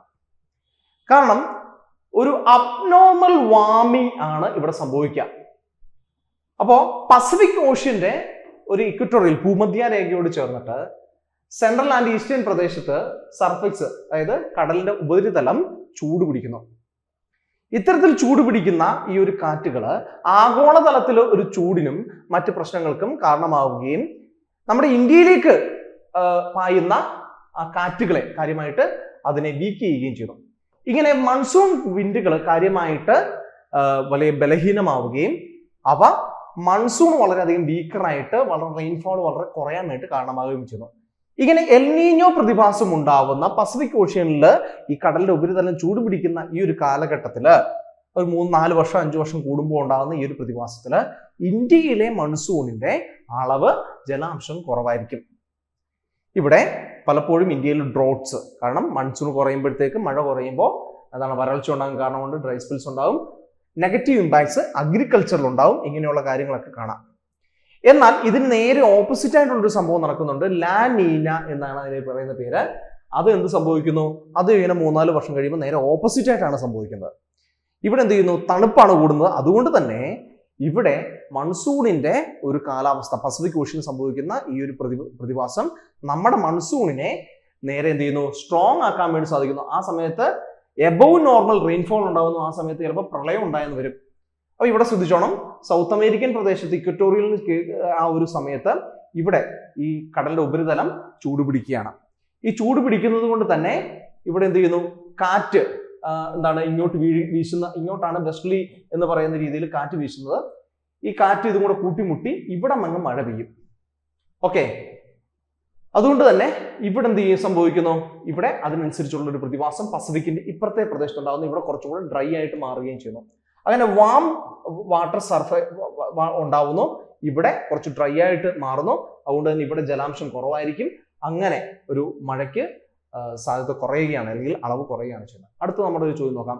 The wettest place on earth is located in which hills? Mouse syndrome. Mouse syndrome ആണ് ലോകത്തിലെ തന്നെ ഏറ്റവും കൂടുതൽ മഴ പെയ്യുന്നത്. അത് ഏത് പ്രദേശത്താണ് പെയ്യുന്നത്? ഗാരോ ഹിൽസ്, ഖാസി ഹിൽസ്, ജയന്തിയ, നാഗ ഹിൽസ്. ഇന്ത്യയിൽ നമ്മൾ നോക്കുമ്പോഴത്തേക്ക് നമ്മളുടെ നോർത്ത് ഈസ്റ്റേൺ മേഖലയിലാണ് ഏറ്റവും കൂടുതൽ മഴ പെയ്യുന്നതായിട്ട് കാണുന്നത്. അത് മൗസ് സിൻഡ്രമിലാണ് ഏറ്റവും കൂടുതൽ ലോകത്ത് തന്നെ മഴ പെയ്യുന്നത്. അത് ഖാസി ഹിൽസ് എന്ന് പറയുന്ന ഒരു പ്രദേശത്താണ്. അടുത്ത് നോക്കാം. Which continent covers the largest percentage of earth land area? Africa, Asia, north America, south America. നമുക്ക് അറിയാതെ തന്നെ നമുക്ക് ബേസിക്കലി എല്ലാവർക്കും അറിയാവുന്ന ചോദ്യമാണ് എന്താണ്? ഏഷ്യ. നമുക്ക് നോക്കാം. Asia is the largest continent on earth. Land ഏരിയയെ സംബന്ധിച്ച് ലാൻഡിന്റെ മൊത്തം 30% ഏഷ്യ എന്ന് പറയുന്ന കോണ്ടിനെന്റ് ഉള്ളത്. ഏതാണ്ട് 44.6 മില്യൺ സ്ക്വയർ കിലോമീറ്റർ ആണ് അതിന്റെ ഒരു വിസ്തൃതി എന്ന് പറയുന്നത്. ലോകത്തിലെ തന്നെ ഏറ്റവും പോപ്പുലസ് ആയിട്ടുള്ള കോണ്ടിനെന്റ് ആണ്. ഇന്ത്യയും ചൈനയുമാണ് ഏറ്റവും പോപ്പുലസ് ആയിട്ടുള്ള പ്രദേശം, ജനസംഖ്യ ഉള്ളത്. ഏതാണ്ട് 60% ഇന്ത്യയുടെ പോപ്പുലേഷൻ, ലോകത്തിന്റെ പോപ്പുലേഷൻ ഈ പ്രദേശത്താണെന്ന് കാണാൻ വേണ്ടി കഴിയും. ഇന്ത്യയിൽ തന്നെ 150 കോടി ജനങ്ങളുണ്ട്. മൊത്തം 700 കോടി ജനങ്ങളാണ്. ഇനി നോർത്തേൺ ഹെമിസ്ഫിയറും നമ്മളുടെ ഈസ്റ്റേൺ ഹെമിസ്ഫിയറിലുമായിട്ടാണ് ഇത് വ്യാപിച്ചു കിടക്കുന്നത്. ഈസ്റ്റേൺ ഹെമിസ്ഫിയറിലും നോർത്തേൺ ഹെമിസ്ഫിയറിലുമായിട്ട് അത് വ്യാപിച്ചു കിടക്കുന്നു. ഇനി നമ്മൾ നോക്കുമ്പോഴത്തേക്ക് ആർട്ടിക് ഓഷ്യൻ മുതൽ പസഫിക് ഓഷ്യന്റെയും ഇന്ത്യൻ ഓഷ്യന്റെയും സമുദ്രങ്ങളാൽ ചുറ്റപ്പെട്ട് കിടക്കുന്നു. അങ്ങനെ വാസ്റ്റ് ആയിട്ടുള്ള ഡൈവേഴ്സ് കൾച്ചേഴ്സ് ഉണ്ട്. നമുക്ക് നോക്കാം. ലാർജസ്റ്റ് ടു സ്മാളസ്റ്റ് ആയിട്ടുള്ള കോണ്ടിനെന്റ്സിന്റെ അളവ് നോക്കാം. ഒന്ന് ഏഷ്യ, രണ്ടാമത്തെ ഏറ്റവും വലിയ കോണ്ടിനെന്റ് ആഫ്രിക്കയാണ്, മൂന്നാമത്തെ ഏറ്റവും വലിയ കോണ്ടിനെന്റ് നോർത്ത് അമേരിക്ക, നാലാമത്തത് സൗത്ത് അമേരിക്ക, അഞ്ചാമത്തത് അന്റാർട്ടിക്ക, ആറാമത്തത് യൂറോപ്പ്, ഏറ്റവും ചെറുത് ഓസ്ട്രേലിയ. ഈ ഓസ്ട്രേലിയ തന്നെയാണ് ഓഷ്യാനിയ എന്നോ അല്ലെങ്കിൽ ഓസ്ട്രലേഷ്യ എന്നൊക്കെ വിളിക്കുകയും ചെയ്യുന്നത്. അതുകൊണ്ട് ഈ ഒരു ഓർഡർ നമ്മൾ പഠിച്ചു വെക്കേണ്ടതായിട്ടുണ്ട്. നേരത്തെ പറഞ്ഞ അളവുകളും നമ്മളൊന്ന് പഠിച്ചു വെക്കണം. 30% ഇന്ത്യയുടെ ലോകത്തിന്റെ എർത്തിന്റെ land mass 44.6 million square kilometre ആണ്. 60% ജനസംഖ്യ ഇവിടെയാണ്. ഇങ്ങനെയുള്ള കാര്യങ്ങൾ നമ്മളൊന്ന് പഠിച്ചു നോക്കണം. അവിടെ നോക്കാം. Barchan landforms are associated with which physical region? Coastal region, mountain region, desert region, river valley. നമുക്ക് ബെർക്കൻസ് എന്ന് പറയുന്നത് ഡെസേർട്ട് റീജിയനിൽ എലോൺ ആയിട്ടുള്ള എന്ന് വെച്ച് കഴിഞ്ഞാൽ ഈ നമ്മളുടെ ഈ വായു കാരണം രൂപപ്പെടുന്ന ചില ജോഗ്രഫിക്കൽ ഫീച്ചേഴ്സ് ആണ്. നമുക്ക് പല സ്ഥലങ്ങളിലും നമുക്ക് പ്രധാനപ്പെട്ട ഏജൻസ് ഉണ്ട്. ഇപ്പൊ വായു ഉണ്ടാവും, ജലം ഉണ്ടാവും, ഗ്ലേഷ്യേഴ്സിൽ അങ്ങനെയുള്ള പല രീതികളുണ്ടാവും. ഇതിൽ വായു കാരണം രൂപപ്പെടുന്നതാണ് ഡെസേർട്ട് ഫോംസ് കൂടുതലായിട്ട്.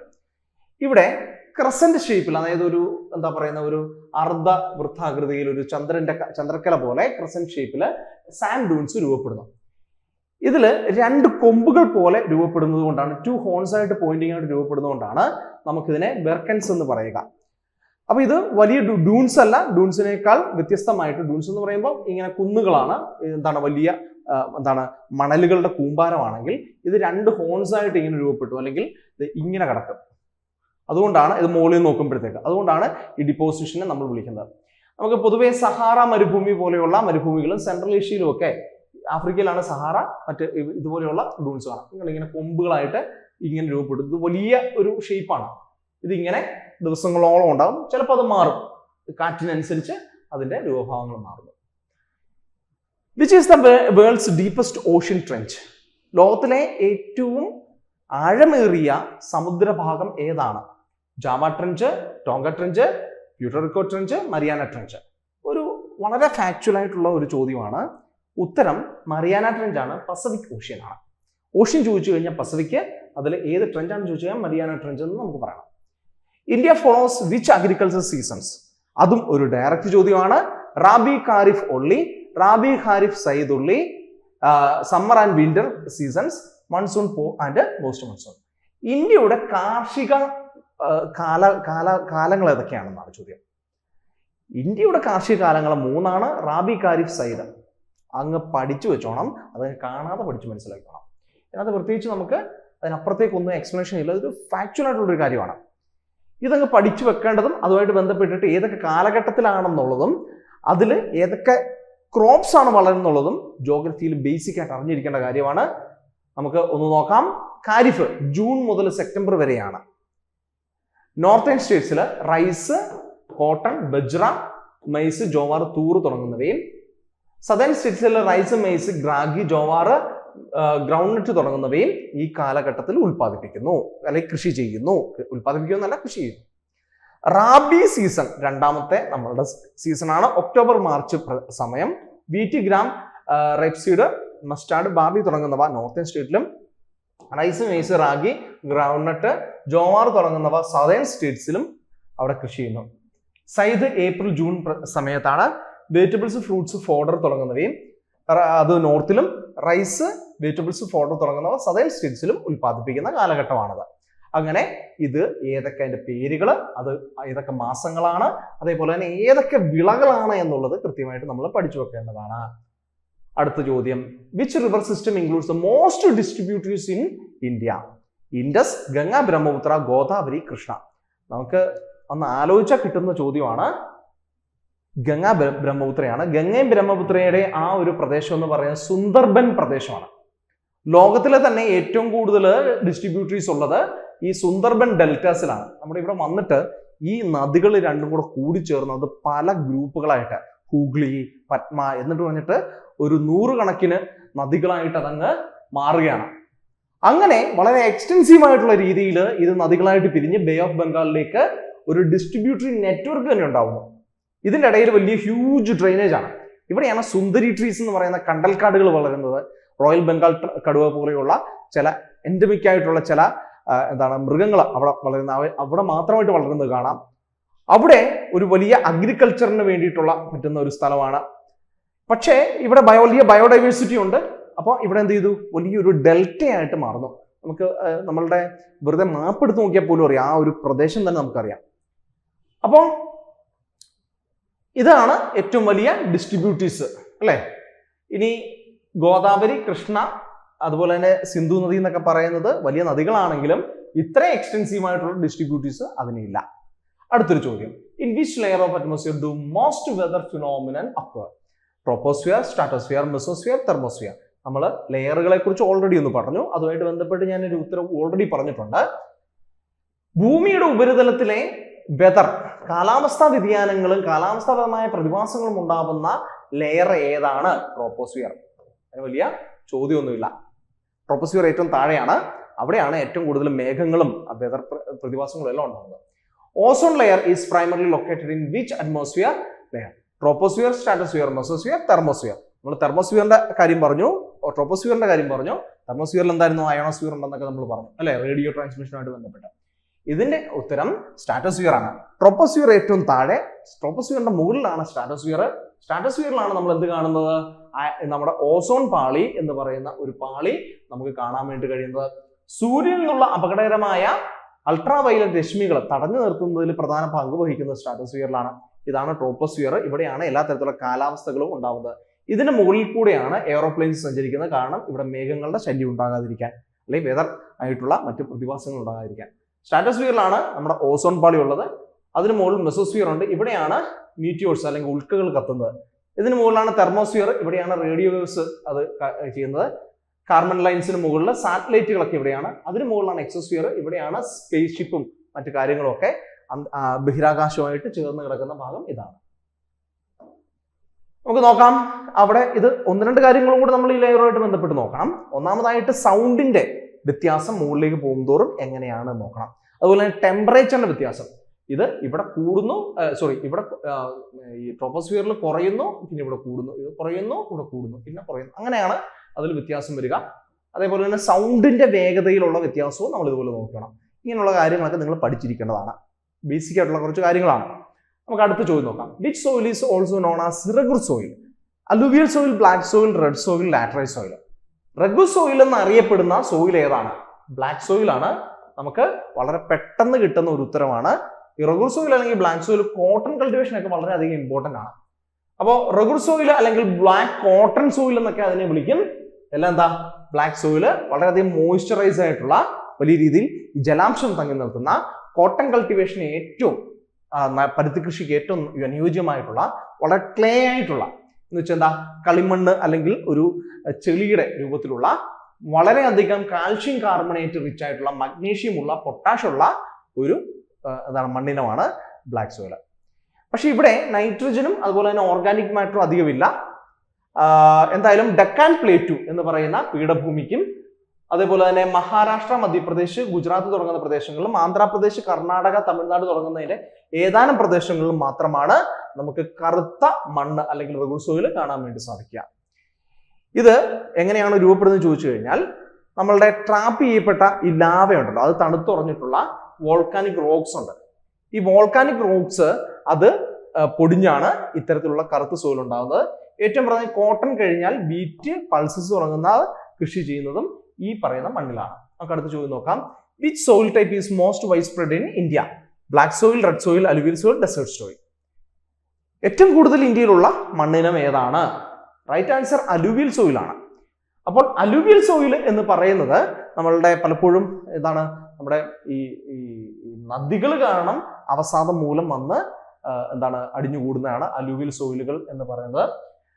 നമ്മളുടെ ഗംഗ, യമുന അങ്ങനത്തെ നീളങ്ങളിലൊക്കെ അലുവിയൽ സോയിൽ ഡിപ്പോസിഷൻസ് നമുക്ക് കാണാം. ഈ അതിനെയൊക്കെ ഫലപുഷ്ടമാക്കുന്ന, അതല്ലെങ്കിൽ ആ പ്രദേശത്തൊക്കെ കൂടുതൽ കൃഷി ചെയ്യാനൊക്കെ സഹായിക്കുന്ന ഈ അലുവിയൽ സോയിലാണ്. Which state is largest producer of coal in India? Jharkhand, Chhattisgarh, Odisha, West Bengal. ഒരു സ്റ്റാറ്റിക് ആയിട്ടുള്ള ചോദ്യമാണ്.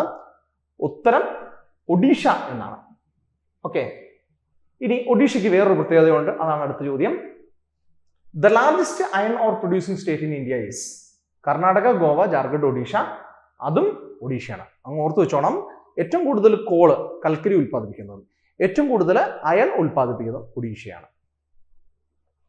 അടുത്ത ചോദ്യം. Project tiger was launched in which year? Project tiger എന്ന് പറയുന്നത് കടുവകളുടെ സംരക്ഷണത്തിന് വേണ്ടി കേന്ദ്ര ഗവൺമെന്റ് ഇനിഷ്യേറ്റ് ചെയ്തിട്ടുള്ള ഒരു പ്രൊജക്റ്റാണ്. അത് ഏത് വർഷം, അതിന്റെ ഇപ്പോഴത്തെ അവസ്ഥ, ഇതൊക്കെ ഒന്ന് നോക്കിയിട്ടേ നമ്മൾക്ക് പോകാൻ വേണ്ടി പറ്റുള്ളൂ. 1973 പ്രൊജക്ട് ടൈഗർ എന്ന് പറഞ്ഞ കടുവാ സംരക്ഷണത്തിന് വേണ്ടിയിട്ട് കേന്ദ്ര ഗവൺമെന്റ് ഒരു പദ്ധതി തയ്യാറാക്കുന്നത്. ഇതുവഴി പ്രധാനമായി ടൈഗർ റിസർവുകൾ രൂപീകരിക്കുന്നു, ടൈഗറിനെ വലിയ രീതിയിൽ സംരക്ഷിക്കുകയും ചെയ്യുന്നു. എന്നാൽ നമ്മൾ പഠിക്കുമ്പോൾ പ്രൊജക്ട് ടൈഗർ മാത്രം പഠിച്ചാൽ പോരാ, ഇങ്ങനെയുള്ള കുറച്ച് പ്രൊജക്ട്സും കൂടെ പഠിക്കണം. ഇതിലൊന്നാണ് പ്രൊജക്ട് എലിഫന്റ്. 1992 വർഷം നമ്മൾ നോക്കണം. എലിഫന്റ്സും അതിന്റെ ഹാബിറ്റാറ്റ്സും പ്രൊട്ടക്ട് ചെയ്യണം. പ്രൊജക്ട് ലയൺ 1992 അത് സ്പെസിഫിക് ആയിട്ട് സ്റ്റാർട്ട് ചെയ്തത് ഏഷ്യാറ്റിക് ലയണുകളുടെ, പ്രത്യേകിച്ച് ഗുജറാത്തിലെ ഗിർ വനത്തിലുള്ള ഏഷ്യാറ്റിക് ലയണുകളുടെ സംരക്ഷണത്തിനുമായിട്ട്. 2009 സ്റ്റാർട്ട് ചെയ്തതാണ് പ്രൊജക്ട് സ്നോ ലെപ്പേർഡ്. ഇത് ഹിമാലയൻ പ്രദേശത്ത് കാണപ്പെടുന്ന, അല്ലെങ്കിൽ അരുണാചൽ പ്രദേശത്തൊക്കെ കാണപ്പെടുന്ന പ്രധാനപ്പെട്ട ഒരു ഒരു തരം ലെപ്പേഡുകളാണ്. ഈ ലെപ്പേഡുകൾ അതിന്റെ ആൽപൈൻ എന്ന് പറയുന്ന ഒരു എക്കോസിസ്റ്റം ഉണ്ട്. ആൽപൈൻ മരങ്ങളുടെ അല്ലെങ്കിൽ ആ തരത്തിലുള്ള ഒരു ഒരു വെജിറ്റേഷൻ ആണ് അവിടെ കാണുക. അതിന്റെ ഒരു സംരക്ഷണമാണ്. പ്രൊജക്ട് ചീറ്റ 2022 സ്റ്റാർട്ട് ചെയ്തത്. ഇത് സംരക്ഷണത്തിനല്ല, ഒരു കാലത്ത് ഏഷ്യാറ്റിക് ചീറ്റകൾ എന്നറിയപ്പെടുന്ന ഇറാനിലും ഇന്ത്യയിലും ഒക്കെ ഉണ്ടായിരുന്ന ഒരുതരം തദ്ദേശീയമായ ചീറ്റകൾ ഉണ്ടായിരുന്നു. ആഫ്രിക്കയിൽ മാത്രമല്ല ചീറ്റ ഉള്ളത്, ഇന്ത്യയിലും തദ്ദേശീയമായ ചീറ്റ ഉണ്ടായിരുന്നു. എന്നാൽ ഇത് ബ്രിട്ടീഷുകാരുടെ കാലത്ത് ഹണ്ടിങ് കാരണം അതിന് വംശനാശം സംഭവിച്ചു. അതിന് പകരം ആഫ്രിക്കയിൽ നിന്നും ഇന്ത്യയിലേക്ക് വീണ്ടും ചീറ്റകളെ റീഇൻട്രൊഡ്യൂസ് ചെയ്യാനുള്ള പദ്ധതിയാണ് പ്രൊജക്ട് ചീറ്റ എന്ന് പറയുന്നത്. 2022 സ്റ്റാർട്ട് ചെയ്തത്. സുപ്രീം കോടതിയാണ് അതിന് അനുവാദം കൊടുക്കുകയൊക്കെ ചെയ്തു. കാരണം പുതിയതായിട്ട് ചീറ്റകൾ വന്നു കഴിഞ്ഞാൽ നമ്മുടെ എക്കോസിസ്റ്റത്തെ ബാധിക്കൂ എന്നുള്ള കൺസേൺസ് ഒക്കെ അവിടെ ഉണ്ടായിരുന്നു. അടുത്തത് പ്രൊജക്ട് ഹാങ്കുൾ ആണ്. 1970-കളിലാണ് അത് ആരംഭിക്കുന്നതെങ്കിലും 2000-കളിൽ അത് കൃത്യമായിട്ട് സ്റ്റാർട്ട് ചെയ്തു. കാശ്മീർ സ്റ്റാഗിനെയാണ് നമ്മൾ ഹങ്കുൾ എന്ന് വിളിക്കുന്നത്. അതിന് കൺസർവേഷൻ ആണ്. പ്രൊജക്ട് ക്രൊക്കഡൈൽ 1975-ലാണ് മുതലകളുടെ സംരക്ഷണം, അല്ലെങ്കിൽ മുതലകളുടെ സംരക്ഷണം. പ്രൊജക്ട് ഗ്രേറ്റ് ഇന്ത്യൻ ബസ്റ്റാർഡ് 2010-കളിലാണ്. ക്രിട്ടിക്കലി എൻഡേഞ്ചേർഡ് ആയിട്ടുള്ള, അതായത് വളരെയധികം വംശനാശ ഭീഷണിയുള്ള ബേർഡ്സിന്റെ കൺസർവേഷൻ, അതാണ് ഇവിടെ ഉദ്ദേശിക്കുന്നത്. അതിലൊന്നാണ് ഗ്രേറ്റ് ഇന്ത്യൻ ബസ്റ്റാർഡ് എന്ന് പറയുന്ന പക്ഷി. പ്രൊജക്ട് ഡോൾഫിൻ കഴിഞ്ഞ 2 നൂറ്റാണ്ടുകളായിട്ട്, 20 വർഷമായിട്ട് സ്റ്റാർട്ട് ചെയ്യുന്നു. ഈ കോസ്റ്റൽ വാട്ടേഴ്സ്, അതായത് ഈ നമ്മളുടെ സമുദ്രത്തിന്റെ അതിർത്തി, കടൽ തീര പ്രദേശങ്ങളിലും, അതേപോലെ തന്നെ നമ്മുടെ ഗംഗ, ബ്രഹ്മപുത്ര, അതുപോലെ തന്നെ മഹാനദി തുടങ്ങുന്ന പല നദികളിലും ഉള്ള ഈ ശുദ്ധജലത്തിൽ ജീവിക്കുന്ന ഈ ഡോൾഫിൻസിന്റെ ഒക്കെ ചില സംരക്ഷണമാണ്. പ്രത്യേകിച്ച് ഈ ഗംഗയിലൊക്കെയുള്ള ഈ ഡോൾഫിൻസ് ഒക്കെ വലിയ രീതിയിൽ മലിനീകരണം കാരണം വംശനാശ ഭീഷണി നേരിടുന്നുണ്ട്. അതിനു വേണ്ടിയിട്ടാണ് ഈ പ്രൊജക്ട് ഡോൾഫിൻ. അപ്പൊ ഇതിന്റെയൊക്കെ വർഷങ്ങളും അതിന്റെ പ്രത്യേകതകളും എന്തൊക്കെയാണെന്നുള്ളതും കൃത്യമായിട്ട് നമ്മൾ നോക്കണം. അടുത്ത ചോദ്യം, which current is responsible for the warm climate of western Europe? നമ്മൾ സമുദ്രജല പ്രവാഹങ്ങളെ കുറിച്ച് ഓൾറെഡി പറഞ്ഞു. അതില് നമുക്ക് സമുദ്രജല പ്രവാഹങ്ങളിൽ തണുത്ത സമുദ്രജല പ്രവാഹങ്ങളും ചൂടുള്ള സമുദ്രജല പ്രവാഹങ്ങളും ചേരുന്ന സമയത്ത് ഫിഷിംഗ് ഒക്കെ നല്ലതാണെന്നൊക്കെ പറഞ്ഞിരുന്നു. അതുമായിട്ട് ബന്ധപ്പെട്ട് വേറൊരു ചോദ്യമാണ്, ഏത് ഈ വെസ്റ്റേൺ യൂറോപ്പ് പ്രദേശത്ത് വാം ക്ലൈമറ്റ് രൂപപ്പെടുന്നതിൽ കാരണമായിട്ടുള്ള ജലപ്രവാഹം ഏത്? Canary current, Gulf Stream, Labrador current, North Atlantic drift. Right answer Gulf Stream. Gulf Stream എന്ന് പറയുമ്പോഴത്തേക്ക് നമ്മൾ വിചാരിക്കും ചിലപ്പോൾ ഇനി ഗൾഫ് മേഖലയിലാണെന്ന്. അല്ല, ഇത് യൂറോപ്പിന്റെ മേഖലയിലാണ്. ഇവിടെ ശ്രദ്ധിച്ചോണം, ഇവിടെ കോൾഡ് കറണ്ടും ഉണ്ട്, വാം കറണ്ടും ഉണ്ട്. നമുക്ക് ഒരുപാട് കറണ്ടുകൾ പഠിക്കാനുണ്ട്. എങ്ങനെ പോയാലും നമുക്കൊരു 30 കറണ്ടെങ്കിലും പഠിക്കണം. ഈ 30 കറണ്ട് പഠിച്ചു വെച്ച് കഴിഞ്ഞാൽ ഇതുമായിട്ട് ബന്ധപ്പെട്ട് വരുന്ന എല്ലാ ചോദ്യങ്ങൾക്കും ഉത്തരം എഴുതാൻ വേണ്ടി പറ്റും. അപ്പോൾ ഈ സമയത്ത് നമ്മൾ നോക്കുമ്പോൾ ഏതാണ്ട് 30 കറണ്ടുകളിൽ ഈ 8 എണ്ണത്തോളം കുറഞ്ഞ കോൾഡ് കറണ്ടാണ്. ഇതിന്റെ പേരങ്ങ് പഠിച്ചു വെച്ച് കഴിഞ്ഞാൽ നമുക്ക് ബാക്കിയുള്ളത് ഏത് വന്നാലും അത് വാം കറണ്ട് ആണെന്ന് അസ്യൂം ചെയ്യാം. California current, Humboldt current, Labrador current, Canary current, Benguela current, Falkland current, West Australian current, Okhotsk current തുടങ്ങുന്നവയാണ് പ്രധാനപ്പെട്ട കോൾഡ് കറണ്ടുകൾ. നമുക്ക് നീല നിറത്തിൽ കാണിക്കുന്നുണ്ട്, മനസ്സിലായോ? അപ്പോ ഇതാണ്. അപ്പൊ ഇതിനകത്ത് കാലിഫോർണിയ കറണ്ട് എന്ന് പറഞ്ഞാൽ ഇതാണ്, നമ്മുടെ ഹംബോൾട്ട് കറണ്ട് എന്ന് പറയുന്നത് ഇതാണ്. അപ്പം ഇതൊക്കെ നമ്മുടെ ഭൂമിയിലെ കാലാവസ്ഥയെ സ്വാധീനിക്കുന്നുണ്ട്. നമ്മൾ നോക്കുമ്പോഴത്തേക്ക് നമ്മളുടെ ഈ പല മേഖലകളിൽ ഉള്ള ഈ കറണ്ടുകൾ പല മേഖലകളിലും എന്ത് ചെയ്യുന്നു, ഇപ്പൊ ചൂടുള്ള കറണ്ട് കടന്നു പോകുമ്പോൾ അവിടെയൊക്കെ ചൂട് ഈ കരയിലേക്കും കൂടെ എത്തിക്കുന്നതിന് ഇത് കാരണമായിട്ട് മാറുന്നത്. ക്ലൈമറ്റിനെയൊക്കെ വലിയ രീതിയിൽ ഇത് സ്വാധീനിക്കുന്നുണ്ട്. അപ്പൊ ഇതൊന്ന് നമ്മൾ പഠിച്ചോണം. അടുത്തൊരു ചോദ്യം, the ring of fire is associated with which ocean? Atlantic, Indian, Pacific, Arctic. Right answer Pacific ആണ്. ബേസിക് ആയിട്ടുള്ള ഒരു ജോഗ്രഫിയിലെ ചോദ്യമാണ് ring of fire. Ring of fire എന്ന് പറഞ്ഞു കഴിഞ്ഞാൽ അത് 2 കാരണങ്ങളുണ്ട്. നമ്മുടെ ഈ ടെക്ടോണിക് പ്ലേറ്റ്സിന്റെ അതിരുകളാണ്. പ്രത്യേകിച്ച് പസഫിക് സമുദ്രത്തിന്റെ ചുറ്റും നമുക്ക് ഇങ്ങനെ ചുറ്റുമായിട്ട് ഏഷ്യാറ്റിക് പ്ലേറ്റ്, യുറേഷ്യൻ പ്ലേറ്റ്, അല്ലെങ്കിൽ ഇൻഡോ ഓസ്ട്രേലിയൻ പ്ലേറ്റ്, ഇങ്ങനെ, അല്ലെങ്കിൽ അമേരിക്കൻ പ്ലേറ്റ്, ഇതെല്ലാം കൂടി ഇങ്ങനെ കറങ്ങി നിൽക്കുന്ന ഒരു പ്രദേശമാണ്. നമുക്ക് പസഫിക് റീജിയന്റെ താഴെ ഒരു ടെക്ടോണിക് പ്ലേറ്റ് ഉണ്ട്. അപ്പൊ ഈ ടെക്ടോണിക് പ്ലേറ്റ്സിന്റെ അതിരുകൾ ഉള്ളത് കൊണ്ട് ഈ സമുദ്രത്തിന്റെ അടിയിൽ എന്ത് സംഭവിക്കുന്നു? ഭൂകമ്പങ്ങൾക്കും അതേപോലെ തന്നെ അഗ്നിപർവ്വത സ്ഫോടനങ്ങൾക്കും വലിയ രീതിയിലുള്ള ഒരു സാധ്യതയുണ്ട്. നമ്മൾ ബേസിക് ആയിട്ട് ജോഗ്രഫിയിൽ പഠിക്കുന്ന ഒരു കാര്യമാണ് ടെക്ടോണിക് പ്ലേറ്റ്സുമായിട്ട് ബന്ധപ്പെട്ട്. സോ ഇതിനെ നമ്മൾ പസഫിക് റിംഗ് ഓഫ് ഫയർ എന്ന് പറയും. കാരണം പസഫിക് റീജിയൻ ഇങ്ങനെ നമ്മളൊരു റിംഗ് പോലെ എന്ത് ചെയ്യുന്നു, അവിടെ അഗ്നിപർവ്വതങ്ങൾ അതുപോലെ തന്നെ ഭൂകമ്പങ്ങളൊക്കെ ഉണ്ടാകാനുള്ള ചാൻസസുകളാണ് അവിടെ ഉള്ളത്. So high degree of tectonic activity ഇവിടെയാണ് സംഭവിക്കുന്നത്. ലോകത്തിലെ തന്നെ ഏറ്റവും കൂടുതൽ വോൾക്കാനോസ് ഇവിടെയാണ്. ഏതാണ്ട് 75% ലോകത്തിലെ ആക്റ്റീവ് വോൾക്കാനോസ് ഇവിടെയാണ്. ലോകത്തിലെ തന്നെ 90% ഭൂമി കുലുക്കങ്ങൾ ഇവിടെയാണ്. കാരണം ഇതെല്ലാം ഈ ടെക്ടോണിക് പ്ലേറ്റ്സിന്റെ അതിരുകളാണ്, അല്ലെ? അപ്പൊ അതുകൊണ്ട് ഇതിങ്ങനെ പറയാം. നമുക്ക് ബേസിക് ആയിട്ടുള്ള കാര്യങ്ങളാണ്. ബേസിക് ആയിട്ടുള്ള കാര്യം പഠിച്ചാൽ മാത്രമേ ഇത് മനസ്സിലാവുകയും ചെയ്യത്തുള്ളൂ. അറൗണ്ട് 40,000 കിലോമീറ്റർ സ്ട്രെച്ചിലാണ് ഈ റിംഗ് ഓഫ് ഫയർ ഇങ്ങനെ കിടക്കുന്നത്. അപ്പോൾ ഇതില് എവിടൊക്കെയാണ്? നോർത്ത് ആൻഡ് സൗത്ത് അമേരിക്കയുടെ പടിഞ്ഞാറൻ മേഖല, അതുപോലെ തന്നെ ജപ്പാന്റെ ഒരു മേഖല, അതേപോലെ തന്നെ ഫിലിപ്പൈൻസ്, ഓഷ്യൻ അല്ലെങ്കിൽ ഓസ്ട്രേലിയയുടെ മേഖല, ഇങ്ങനെ റൗണ്ടിൽ ഇങ്ങനെ കിടക്കുകയാണ്. അപ്പൊ ഇത് കാരണം എന്താ? ടെക്ടോണിക് പ്ലേറ്റ്സിന്റെ അതിരുകളാണ് ഇതെല്ലാം. അപ്പോൾ ഇവിടെ വളരെ വലിയ രീതിയിലുള്ള വോൾക്കാനിക് ആൻഡ് സീസ്മിക് ആക്ടിവിറ്റി ഉണ്ടാകുന്നു. ഇതങ്ങ് നമ്മൾ പഠിച്ചു വെച്ചോണം. അതുകൊണ്ട് ഇതിനെ റിംഗ് ഓഫ് ഫയർ എന്ന് വിളിക്കുന്നു. കാരണം ഇവിടെ ഏറ്റവും കൂടുതൽ വോൾക്കാനസ് ഉണ്ട്. വോൾക്കാനസ് കൂടാതെ എർത്ത് ക്വേക്കും ഉണ്ട്. 90% എർത്ത് ക്വേക്കും 70% ലോകത്തിന്റെ വോൾക്കാനോ ആക്ടിവിറ്റിയും ഇവിടെയാണ്. അടുത്ത ചോദ്യം നോക്കാം. Which state has the longest cost line in India? Tamil Nadu, Andhra Pradesh, Gujarat, Maharashtra. നമുക്ക് പല സംശയങ്ങളുണ്ടാകും. പക്ഷേ നമ്മുടെ ചിലപ്പോൾ ആന്ധ്രാപ്രദേശ് ആണെന്ന് തോന്നും, മഹാരാഷ്ട്ര ആണെന്ന് തോന്നും. സോ റൈറ്റ് ആൻസർ ഗുജറാത്ത് ആണ്. ഇതൊരു ട്രിക്കി ആയിട്ടുള്ള ക്വസ്റ്റ്യൻ ആണ്. നമ്മൾ ഇന്ത്യയുടെ ഏറ്റവും വലിയ അതിർത്തി ബംഗ്ലാദേശുമായിട്ടാണെന്ന് പറയുന്ന പോലെ ഇതിങ്ങനെ ചുറ്റി ഇങ്ങനെ കിടക്കുന്നതുകൊണ്ട് ഇവിടെ ഏറ്റവും കൂടുതൽ കോസ്റ്റൽ അതിർത്തി ഉള്ളത്, കോസ്റ്റ് ലൈൻ ഉള്ളത് ഗുജറാത്താണ്. അതൊന്ന് പ്രത്യേകം നോക്കണം. Gujarat has the longest cost line among States. ഗോവയ്ക്കാണ് ഏറ്റവും കുറവുള്ളത്, അല്ലേ? അതൊന്ന് പഠിക്കാം. Sundarbans mangroves forest R primarily located in which state? നമ്മൾ നേരത്തെ സുന്ദർബൻസിനെ കുറിച്ച് പറഞ്ഞു. ഒഡീഷ, വെസ്റ്റ് ബംഗാൾ, ആന്ധ്രാപ്രദേശ്, തമിഴ്നാട്. നമ്മൾ നേരത്തെ പറഞ്ഞത് നമ്മുടെ ഗംഗ യമുന ഡിസ്ട്രിബ്യൂട്ടീവ്സിനെ ബേസ് ചെയ്തിട്ടാണ്. അവിടെ തന്നെ അറിയാം നമ്മുടെ ഹൂഗ്ലി വെസ്റ്റ് ബംഗാളിലൂടെയാണ് ഒഴുകുന്നത്, പത്മ ബംഗ്ലാദേശിലൂടെയാണ് ഒഴുകുന്നത്. വെസ്റ്റ് ബംഗാളിലും പത്മയിലൂടെയും ആണ് നമുക്ക് സുന്ദർബൻ എന്ന് പറയുന്ന ഡെൽറ്റ കാണുന്നത്. ഗംഗയുടെയും ബ്രഹ്മപുത്രയുടെയും വളരെ എക്സ്റ്റൻസീവ് ആയിട്ടുള്ള ഡിസ്ട്രിബ്യൂട്ടീവ്സിന്റെ ഒരു ഡെൽറ്റ തന്നെയാണ്. അപ്പൊ ഇവിടെ വെസ്റ്റ് ബംഗാളിലൂടെ ഒഴുകുന്നു. വെസ്റ്റ് ബംഗാൾ എന്ന് പറയുന്നത് ഏറ്റവും ഇമ്പോർട്ടന്റ് ആയിട്ട് കാണാം. നാഥുല പാസ്. അടുത്ത ചോദ്യം. Nathula pass connects India with which country? നമ്മൾ ഒരു പാസിനെ കുറിച്ച് പറഞ്ഞു, ഷിപ്കില പാസിനെ കുറിച്ച്. മറ്റൊരു പാസ്സാണ് നാഥുല പാസ്. ഈ പാസുകൾ എടുക്കുക. നമ്മൾ നേരത്തെ പറഞ്ഞതുപോലെ ഏത് രാജ്യമായിട്ട് ബന്ധപ്പെടുന്നു, അതുമായിട്ട് ബന്ധപ്പെട്ട് ഏതെങ്കിലും നദികൾ ഒഴുകുന്നുണ്ടോ, എന്തെങ്കിലും തുരങ്കങ്ങളുണ്ടോ, ഇതൊക്കെ നമ്മൾ നോക്കണം. ഏതൊക്കെ പ്ലേസസുമായിട്ടാണ് ഇത് കണക്ട് ചെയ്യുന്നത്, ഇന്ത്യയിലെ ഏതൊക്കെ പ്ലേസസ്, ഇതൊക്കെ നമ്മൾ പഠിക്കണം. അത് പഠിച്ചാൽ നമുക്ക് ഇതിനകത്തു നിന്നല്ല എല്ലാ ക്വസ്റ്റ്യൻസും നമുക്ക് ആൻസർ ചെയ്യാം. Nathula pass connects India with which country? Nepal, Bhutan, China, Myanmar. Right answer ചൈനയാണ്. ചൈനയുമായിട്ട് ബന്ധപ്പെടുന്ന one of the most important ചുരമാണ് Nathula. അടുത്ത ചോദ്യം. Khyber pass is located between which two countries? India Pakistan, Pakistan Afghanistan, India China, India Bangladesh. Khyber pass എന്ന് കേൾക്കുമ്പോൾ അല്ലെങ്കിൽ ചുരങ്ങൾ എന്ന് പറയുമ്പോൾ നമുക്കൊരു തെറ്റിദ്ധാരണയുണ്ട് ഇത് ഇന്ത്യയുമായിട്ട് ബന്ധപ്പെട്ടതായിരിക്കും. അല്ല, പാകിസ്ഥാനും അഫ്ഗാനിസ്ഥാനുമായിട്ട് ബന്ധപ്പെടുത്തി നമുക്ക് അവിടെ ഉണ്ടാവുന്ന ഒരു ചുരമാണ് ഖൈബർ പാസ്. ഓക്കെ, അപ്പോൾ അത് വാർത്തകളിലൊക്കെ ഉള്ളതുകൊണ്ടായിരുന്നു മുൻപ് നമുക്ക് ഈ ഒരു ചോദ്യം വന്നത്. അടുത്ത ചോദ്യം. Which plate is known as roof of the world? ഏത് പീഠഭൂമിയാണ് ലോകത്തിന്റെ ഒരു റൂഫ് എന്ന് വിളിക്കുന്നത്? Deccan plateau, Tibetan plateau, Iranian plateau, Mongolian plateau. ഇതെല്ലാം പീഠഭൂമികളാണ്. നമ്മളുടെ തൊട്ടടുത്തുള്ള നമ്മുടെ കേരളത്തിനും തമിഴ്നാടിനും മുകളിലേക്ക് എന്താണ് പീഠഭൂമി എന്ന് പറഞ്ഞു കഴിഞ്ഞാൽ, കേരളത്തും തമിഴ്നാടും ഇങ്ങനെ കിടക്കുന്ന ഒരു പ്രദേശമാണ്, അല്ലേ? ഇടയ്ക്കിടയ്ക്ക് മലനിരകളും ഒക്കെ ആയിട്ട് ഇങ്ങനെ കിടക്കുന്നു. എന്നിട്ട് കേരളം തമിഴ്നാടും കഴിഞ്ഞിട്ട് ഏതാണ്ട് വെങ്കടാചലം ഹില്ലിനൊക്കെ മുകളിലേക്ക് വന്നു കഴിഞ്ഞാൽ ഈ കർണാടകയുടെ ഒരു അതിരുകളിൽ വരുമ്പോഴത്തേക്ക് ഇതിങ്ങനെ മുകളിലേക്ക് പോകുന്നതാണ്. എന്നിട്ട് പിന്നെ ഇതൊരു പീഠമായിട്ട് ഇങ്ങനെ കിടക്കുകയാണ്. എവിടം വരെ? ഏതാണ്ട് വിന്ധ്യ മലനിരകളുടെ ആ ഒരു പ്രദേശം വരെ.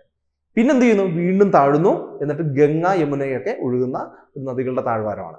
അങ്ങനെ ഒരു വലിയ പ്രദേശത്ത് നമ്മളൊരു ഡെസ്ക് ഇട്ടിരിക്കുന്നു, അല്ലെങ്കിൽ ഒരു ബെഞ്ച് ഇട്ടിരിക്കുന്ന പോലെ ഇങ്ങനെ ഉയർന്ന പ്രദേശത്തെയാണ് പ്ലേറ്റു എന്ന് വിളിക്കുക. ഈ പ്ലേറ്റൂസ് പൊതുവെ ഇഗ്നീസ് റോക്സ്, അല്ലെങ്കിൽ പുരാതന കാലത്ത് ഭൂമി രൂപം കൊള്ളുന്ന സമയത്ത് അഗ്നിപർവ്വത സ്ഫോടനത്തിന്റെ ഫലമായി ലാവകൾ തണുത്തുറഞ്ഞ വലിയ പീഠഭൂമികളാണ്. ഈ പീഠഭൂമികളിൽ ഏതാണ് the roof of the world എന്നറിയപ്പെടുന്ന ഏറ്റവും വലിയ പ്ലേറ്റ്സിലൊന്ന്? ടിബറ്റൻ പ്ലേറ്റു ആണ്. ലോകത്തിലെ തന്നെ ഏറ്റവും വലിയ പ്ലേറ്റു ആണ്. നമ്മുടെ ട്രാൻസ് ഹിമാലയൻ പ്രദേശമാണ്. ഹിമാലയത്തിന്റെ ഒരു ഒരു വലിയ ഒരു മൗണ്ടൻസ് ഒക്കെ കഴിഞ്ഞിട്ട് ഉയർന്നു കിടക്കുന്ന വലിയൊരു പീഠഭൂമിയാണ്. ഇവിടെ വലിയ തണുപ്പാണ്. അടുത്ത ചോദ്യത്തിലേക്ക് പോവാം. Which group of islands is coral in origin? നമുക്കറിയാം പല തരത്തിൽ നമുക്ക് ദ്വീപുകൾ രൂപം കൊള്ളും. അതിലൊരു തരമാണ് പവിഴപ്പുറ്റുകളാൽ രൂപം കൊള്ളുന്ന ദ്വീപുകൾ. Andaman islands, Nicobar islands, Lakshadweep islands, all of them. ഇവിടെ ആൻഡമാൻ ഐലൻഡ്സും നിക്കോബാർ ഐലൻഡ്സും മ്യാൻമാറിന്റെ നമ്മളുടെ അറാഖൻ മലനിരകളുടെ ഒരു എക്സ്റ്റൻഷനാണ്. സത്യം പറഞ്ഞു കഴിഞ്ഞാൽ സമുദ്രത്തിന്റെ അടിയിൽ മുങ്ങിക്കിടക്കുന്ന മലനിരകളുടെ ഭാഗമാണ് ആൻഡമാനും നിക്കോബാർ ഐലൻഡ് എന്ന് വേണേൽ പറഞ്ഞാൽ തെറ്റില്ല. മ്യാൻമാർ എന്ന് പറയുന്ന നമ്മുടെ, അല്ലെങ്കിൽ ബർമ എന്ന് പറയുന്ന നമ്മുടെ അയൽ രാജ്യത്തിന്റെ അറാഖൻ മലനിരകൾ എന്ന് പറയുന്ന ആ മലനിരകൾ ഇങ്ങനെ താഴോട്ട് കിടക്കുകയാണ്. അതിന്റെ എക്സ്റ്റൻഷൻ ആണെന്ന് പറയാം. എന്നാൽ ലക്ഷദ്വീപ് ആയിരക്കണക്കിന് അല്ല ലക്ഷക്കണക്കിന് വർഷങ്ങൾ കൊണ്ട് പവിഴപ്പുറ്റുകൾ അത് അവശിഷ്ടം വന്ന് വീണ് രൂപപ്രാപിച്ച കോറൽ ഐലൻഡ്സ് ആണ്. സോ റൈറ്റ് ആൻസർ ലക്ഷദ്വീപാണ്. ആൻഡമാൻ ദ്വീപിലും നിക്കോബാർ ദ്വീപിലും കോറൽ ഐലൻഡ്സ് ഉണ്ട്. പക്ഷേ ഇതിന്റെ ഒറിജിൻ എന്താണ്? അറാക്കൻ മലനിരകളുടെ എക്സ്റ്റൻഷൻ ആണ്. പക്ഷെ എന്നാൽ ലക്ഷദ്വീപ് പ്യൂറായിട്ട് കോറൽ ദ്വീപുകൾ തന്നെയാണ്. അടുത്ത ചോദ്യം. Hirakud dam is built on which river? പ്രത്യേകിച്ച് നമുക്ക് പറയാൻ വേണ്ടിയിട്ടില്ല. അത് ഫാക്റ്റായിട്ട് നമ്മൾ വായനകളിലൂടെയൊക്കെ കിട്ടുന്ന ഒരു ജനറൽ നോളജാണ്. ഗോദാവരി, കൃഷ്ണ, മഹാനദി, നർമ്മദ. പ്രധാനപ്പെട്ട നദികളിലൂടെ ഉള്ള ഡാമുകൾ ഏതൊക്കെയാണെന്ന് നമ്മൾ പഠിച്ചിരിക്കണം. മഹാനദിയാണ്, അതുകൊണ്ട് മഹാനദിയിലെ ഏറ്റവും പ്രധാനപ്പെട്ട ഒരു ഡാമാണ് ഹിരാക്കുഡ്. അടുത്തത് സർദാർ സരോവർ ഡാമാണ്. അതും വളരെ ഇമ്പോർട്ടൻ്റ് ആയിട്ട് നമ്മൾ ഇങ്ങനെ പഠിക്കുന്ന ജനറൽ നോളജ് പഠിക്കുന്നതാണ്. ഓരോ നദികൾ പഠിക്കുമ്പോഴും അതിൽ ഏത് നദിയുടെ തീരത്ത് ഏത് നദിയിലാണ് ഈ ഡാം എന്നൊക്കെ നമ്മൾ, അല്ലെങ്കിൽ ആ നദിയുമായിട്ട് ബന്ധപ്പെട്ടുള്ള പ്രധാനപ്പെട്ട ഡാമുകൾ നമ്മൾ നോക്കണം. നർമ്മദ ഡാമാണ്. അടുത്ത് നോക്കാം. The Tropic of Cancer passes through how many Indian states? 6, 7, 8, 9. Right answer 8 ആണ്. എന്താണ് ട്രോപ്പിക് ഓഫ് ക്യാൻസർ? നമുക്ക് ഭൂമിയുടെ ഗ്ലോബ് എടുത്തു കഴിഞ്ഞാൽ 3 വരകളിടാം. നടുക്കൂടെ പോകുന്ന ഇക്വറ്റോറിയൽ അതെന്താണ്? ഭൂമധ്യരേഖ എന്ന് പറയും. ഏതാണ്ട് 22.5 ഡിഗ്രിയിൽ നമുക്ക് ഒരു വരയും കൂടെ ഇടാം. ഇതാണ് ട്രോപ്പിക് ഓഫ് ക്യാൻസർ. താഴേക്ക് 22.5 ഡിഗ്രിയിൽ വേറൊരു വരയിടാം. ഇതാണ് ട്രോപ്പിക് ഓഫ് കാപ്രിക്കോൺ. ഈ രണ്ട് എന്താണ് ഒരു വരകൾ ഇടുന്നതിന്റെ പ്രത്യേകത, ഇവിടെ സൂര്യനാണെന്ന് വിചാരിക്കുക. സൂര്യന്റെ നേരിട്ടുള്ള ഒരു പ്രകാശം കിട്ടുന്നത് ഭൂമിയുടെ നടുക്കാണ്, അല്ലെ? അതുകൊണ്ടാണ് ഈ ചൂട് ഇവിടെ കൂടുതലായിരിക്കും. ഇവിടുന്ന് നമുക്ക് ഭൂമി ഒരു നൈസായിട്ട് ഒരു ചരിവുണ്ട്. 22.5 ഡിഗ്രി ഒന്ന് ചരിഞ്ഞിട്ടുണ്ട്. ആ ചരിവ് കാരണം ഈ ഡയറക്റ്റ് ആയിട്ട് അടിക്കുന്ന ഈ സൂര്യന്റെ ആ ഒരു പ്രകാശം അത് ഏതാണ്ട് 6 മാസം കഴിയുമ്പോഴും ഇതിങ്ങനെ തിരിഞ്ഞിരിഞ്ഞു വരും. നമ്മൾ ഭൂമിയുടെ ഉപരിതലത്തിൽ ഇരിക്കുന്നവർക്ക് അത് ഉത്തരായനവും ദക്ഷിണായനവുമായിട്ട് തോന്നും. എന്ന് പറഞ്ഞു കഴിഞ്ഞാൽ സൂര്യൻ 6 മാസം ഉത്തര ധ്രുവത്തിലേക്കും 6 മാസം ദക്ഷിണ ധ്രുവത്തിലേക്കും പോകുന്നതായിട്ട് നമുക്ക് അനുഭവപ്പെടും. ഈ ഒരു ചരിവ് കാണാം. ഈ ചരിവും അതിനനുസരിച്ചുള്ള കറക്കവും ഒരു ദീർഘവൃത്താകൃതിയിൽ സൂര്യനെ ഭൂമി ചുറ്റുന്നതും കാണാം. അങ്ങനെ 3 കാര്യങ്ങൾ കാരണമാണ് നമുക്ക് 6 മാസം സൂര്യൻ വടക്കോട്ടും 6 മാസം തെക്കോട്ടും പോകുന്നതായിട്ട് നമുക്ക് തോന്നുക. അപ്പോൾ ഇങ്ങനെ വടക്കോട്ട് പോകുന്നതിന് മുമ്പായിട്ട് മാർച്ച് 22-ാം തീയതി നേരെ നമ്മളുടെ മുകളിലേക്ക് വരും. എന്നിട്ട് എന്ത് ചെയ്യും? നേരെ വടക്കോട്ട് പോകും. എന്നിട്ടൊരു ജൂൺ മാസം പീക്ക് ഒരു 22 ആകുമ്പോഴത്തേക്ക് അവിടെ എത്തും. അത് കഴിഞ്ഞിട്ട് തിരിച്ചു വരും. ഏതാണ്ട് സെപ്റ്റംബർ 23 ആകുമ്പോഴത്തേക്ക് വീണ്ടും നമ്മളുടെ നേരെ വരും. എന്നിട്ട് വീണ്ടും തെക്കോട്ട് പോകും. ഏതാണ്ട് ഡിസംബർ 22 നല്ല തണുപ്പായിരിക്കും ഈ സമയത്ത്. കാരണം നമ്മൾ ഉത്തരാർദ്ധ പ്രദേശത്താണല്ലോ. അപ്പൊ താഴെ ആ സമയത്ത് ഓസ്ട്രേലിയയിലൊക്കെ അത്യാവശ്യം ചൂടാക്കി ആയിരിക്കും ഈ ഡിസംബർ സമയത്ത്. എന്നിട്ട് ഡിസംബർ പോയിട്ട് വീണ്ടും ഇത് മാർച്ച് ആകുമ്പോഴത്തേക്ക് തിരിച്ചു വരും. അപ്പൊ നമുക്കൊരു മിതോഷ്ണമായിരിക്കും. ഇങ്ങനെയുള്ള ഒരു സഞ്ചാരമുണ്ട്. ഈ സഞ്ചാരത്തിൽ നമ്മൾ വടക്കോട്ട് പോകുമ്പോൾ മാക്സിമം എത്തുന്ന പ്രദേശമാണ് ട്രോപ്പിക് ഓഫ് ക്യാൻസർ. മാക്സിമം തെക്കോട്ട് പോകുമ്പോഴും ഉള്ള അതിൻ്റെ ഒരു പോയിന്റാണ് ട്രോപ്പിക് ഓഫ് കാപ്രിക്കോൺ. ഫലത്തിൽ സൂര്യന്റെ പ്രകാശം നേരിട്ട് പതിക്കുന്ന പരമാവധി പോയിന്റ് ട്രോപ്പിക് ഓഫ് ക്യാൻസറും പരമാവധി പോയിന്റ് താഴോട്ട് ട്രോപ്പിക് ഓഫ് കാപ്രിക്കോണുമാണ്. അപ്പോൾ ഈ മുകളിലുള്ള ഈ ഒരു പ്രദേശം ഇവിടം വരെയാണ് നമുക്ക് ഭയങ്കരമായിട്ടുള്ള ഉഷ്ണമേഖലകൾ ഉണ്ടാവുക. അതുകൊണ്ട് തന്നെ ഈ ഒരു ലൈൻ വളരെ ഇമ്പോർട്ടൻ്റ് ആണ്. നമ്മൾ ഏതാണ്ട് ഈ ഒരു പ്രദേശത്തായിട്ടാണ് കിടക്കുന്നത്. അപ്പോൾ ഇതിലൂടെ പോകുന്ന ട്രോപ്പിക് ഓഫ് ക്യാൻസർ കടന്നു പോകുന്ന നമ്മളുടെ പ്രധാനപ്പെട്ട സംസ്ഥാനങ്ങൾ ഏതൊക്കെ? ഗുജറാത്ത്, രാജസ്ഥാന്റെ കുറച്ച് പ്രദേശമുള്ളൂ, മധ്യപ്രദേശ്, ഛത്തീസ്ഗഡ്, ജാർഖണ്ഡ്, വെസ്റ്റ് ബംഗാള്, ത്രിപുര, മിസോറാം. മണിപ്പൂരല്ല, മിസോറാം. ഇത്രയും പ്രദേശങ്ങളാണ് നമുക്ക് എന്ത് ചെയ്യുക? ഈ ട്രോപ്പിക് ഓഫ് ക്യാൻസർ കടന്നു പോകുന്നത്. അടുത്തൊരു ചോദ്യം, standard Meridian of India passes through which state? ഇത് നമ്മൾ ആദ്യത്തെ ഭാഗത്ത് നമ്മൾ പറഞ്ഞ ഒരു ചോദ്യത്തിന്റെ ബാക്കിയാണ്. ഗ്രീൻവിച്ച് ലൈനുമായിട്ട് ബന്ധപ്പെട്ട് 5.5 മണിക്കൂർ വ്യത്യാസത്തിൽ നമ്മൾ ഈ ഇന്ത്യയുടെ ഒരു സ്റ്റാൻഡേർഡ് ടൈമിന് വേണ്ടി ഒരു ലൈൻ ഇങ്ങനെ വരച്ചിട്ടുണ്ട്. ഇന്ത്യയുടെ ഇവിടെയും ഇവിടെയായിട്ട് നാഗാലാൻഡും അല്ലെങ്കിൽ ഗുജറാത്തും തമ്മിൽ 45 മിനിറ്റിന്റെ വ്യത്യാസം ഉള്ളതുകൊണ്ട് സ്റ്റാൻഡേർഡ് ചെയ്ത് നടുക്കൂടെ ഒരു വര വരച്ചിട്ടുണ്ട്. ഈ വരയാണ് നമ്മളുടെ സ്റ്റാൻഡേർഡ് മെറിഡിയൻ ഓഫ് ഇന്ത്യ എന്ന് പറയുന്നത്. അതിലൂടെയുള്ള ടൈമാണ് നമ്മൾ കണക്ക് കൂട്ടുന്നത്. Madhya Pradesh, Uttar Pradesh, Bihar, west Bengal ഏതിലൂടെയാണ് standard Meridian കടന്നു പോകുന്നത് എന്നാണ് ചോദ്യം. റൈറ്റ് ആൻസർ ഉത്തർപ്രദേശ് ആണ്. ഏതൊക്കെ സംസ്ഥാനങ്ങളിലൂടെയാണ് കടന്നു പോകുന്നത് നോക്കാം. നമുക്ക് ഈ പ്രദേശവും അരുണാചൽ പ്രദേശം, നാഗാലാൻഡ് അല്ല, അരുണാചലും നമ്മളുടെ ഗുജറാത്തും തമ്മിലുള്ള ഈ ഒരു അളവില് നമ്മൾ നടുക്ക് വെച്ചൊരു ലൈൻ ഇടുന്നു.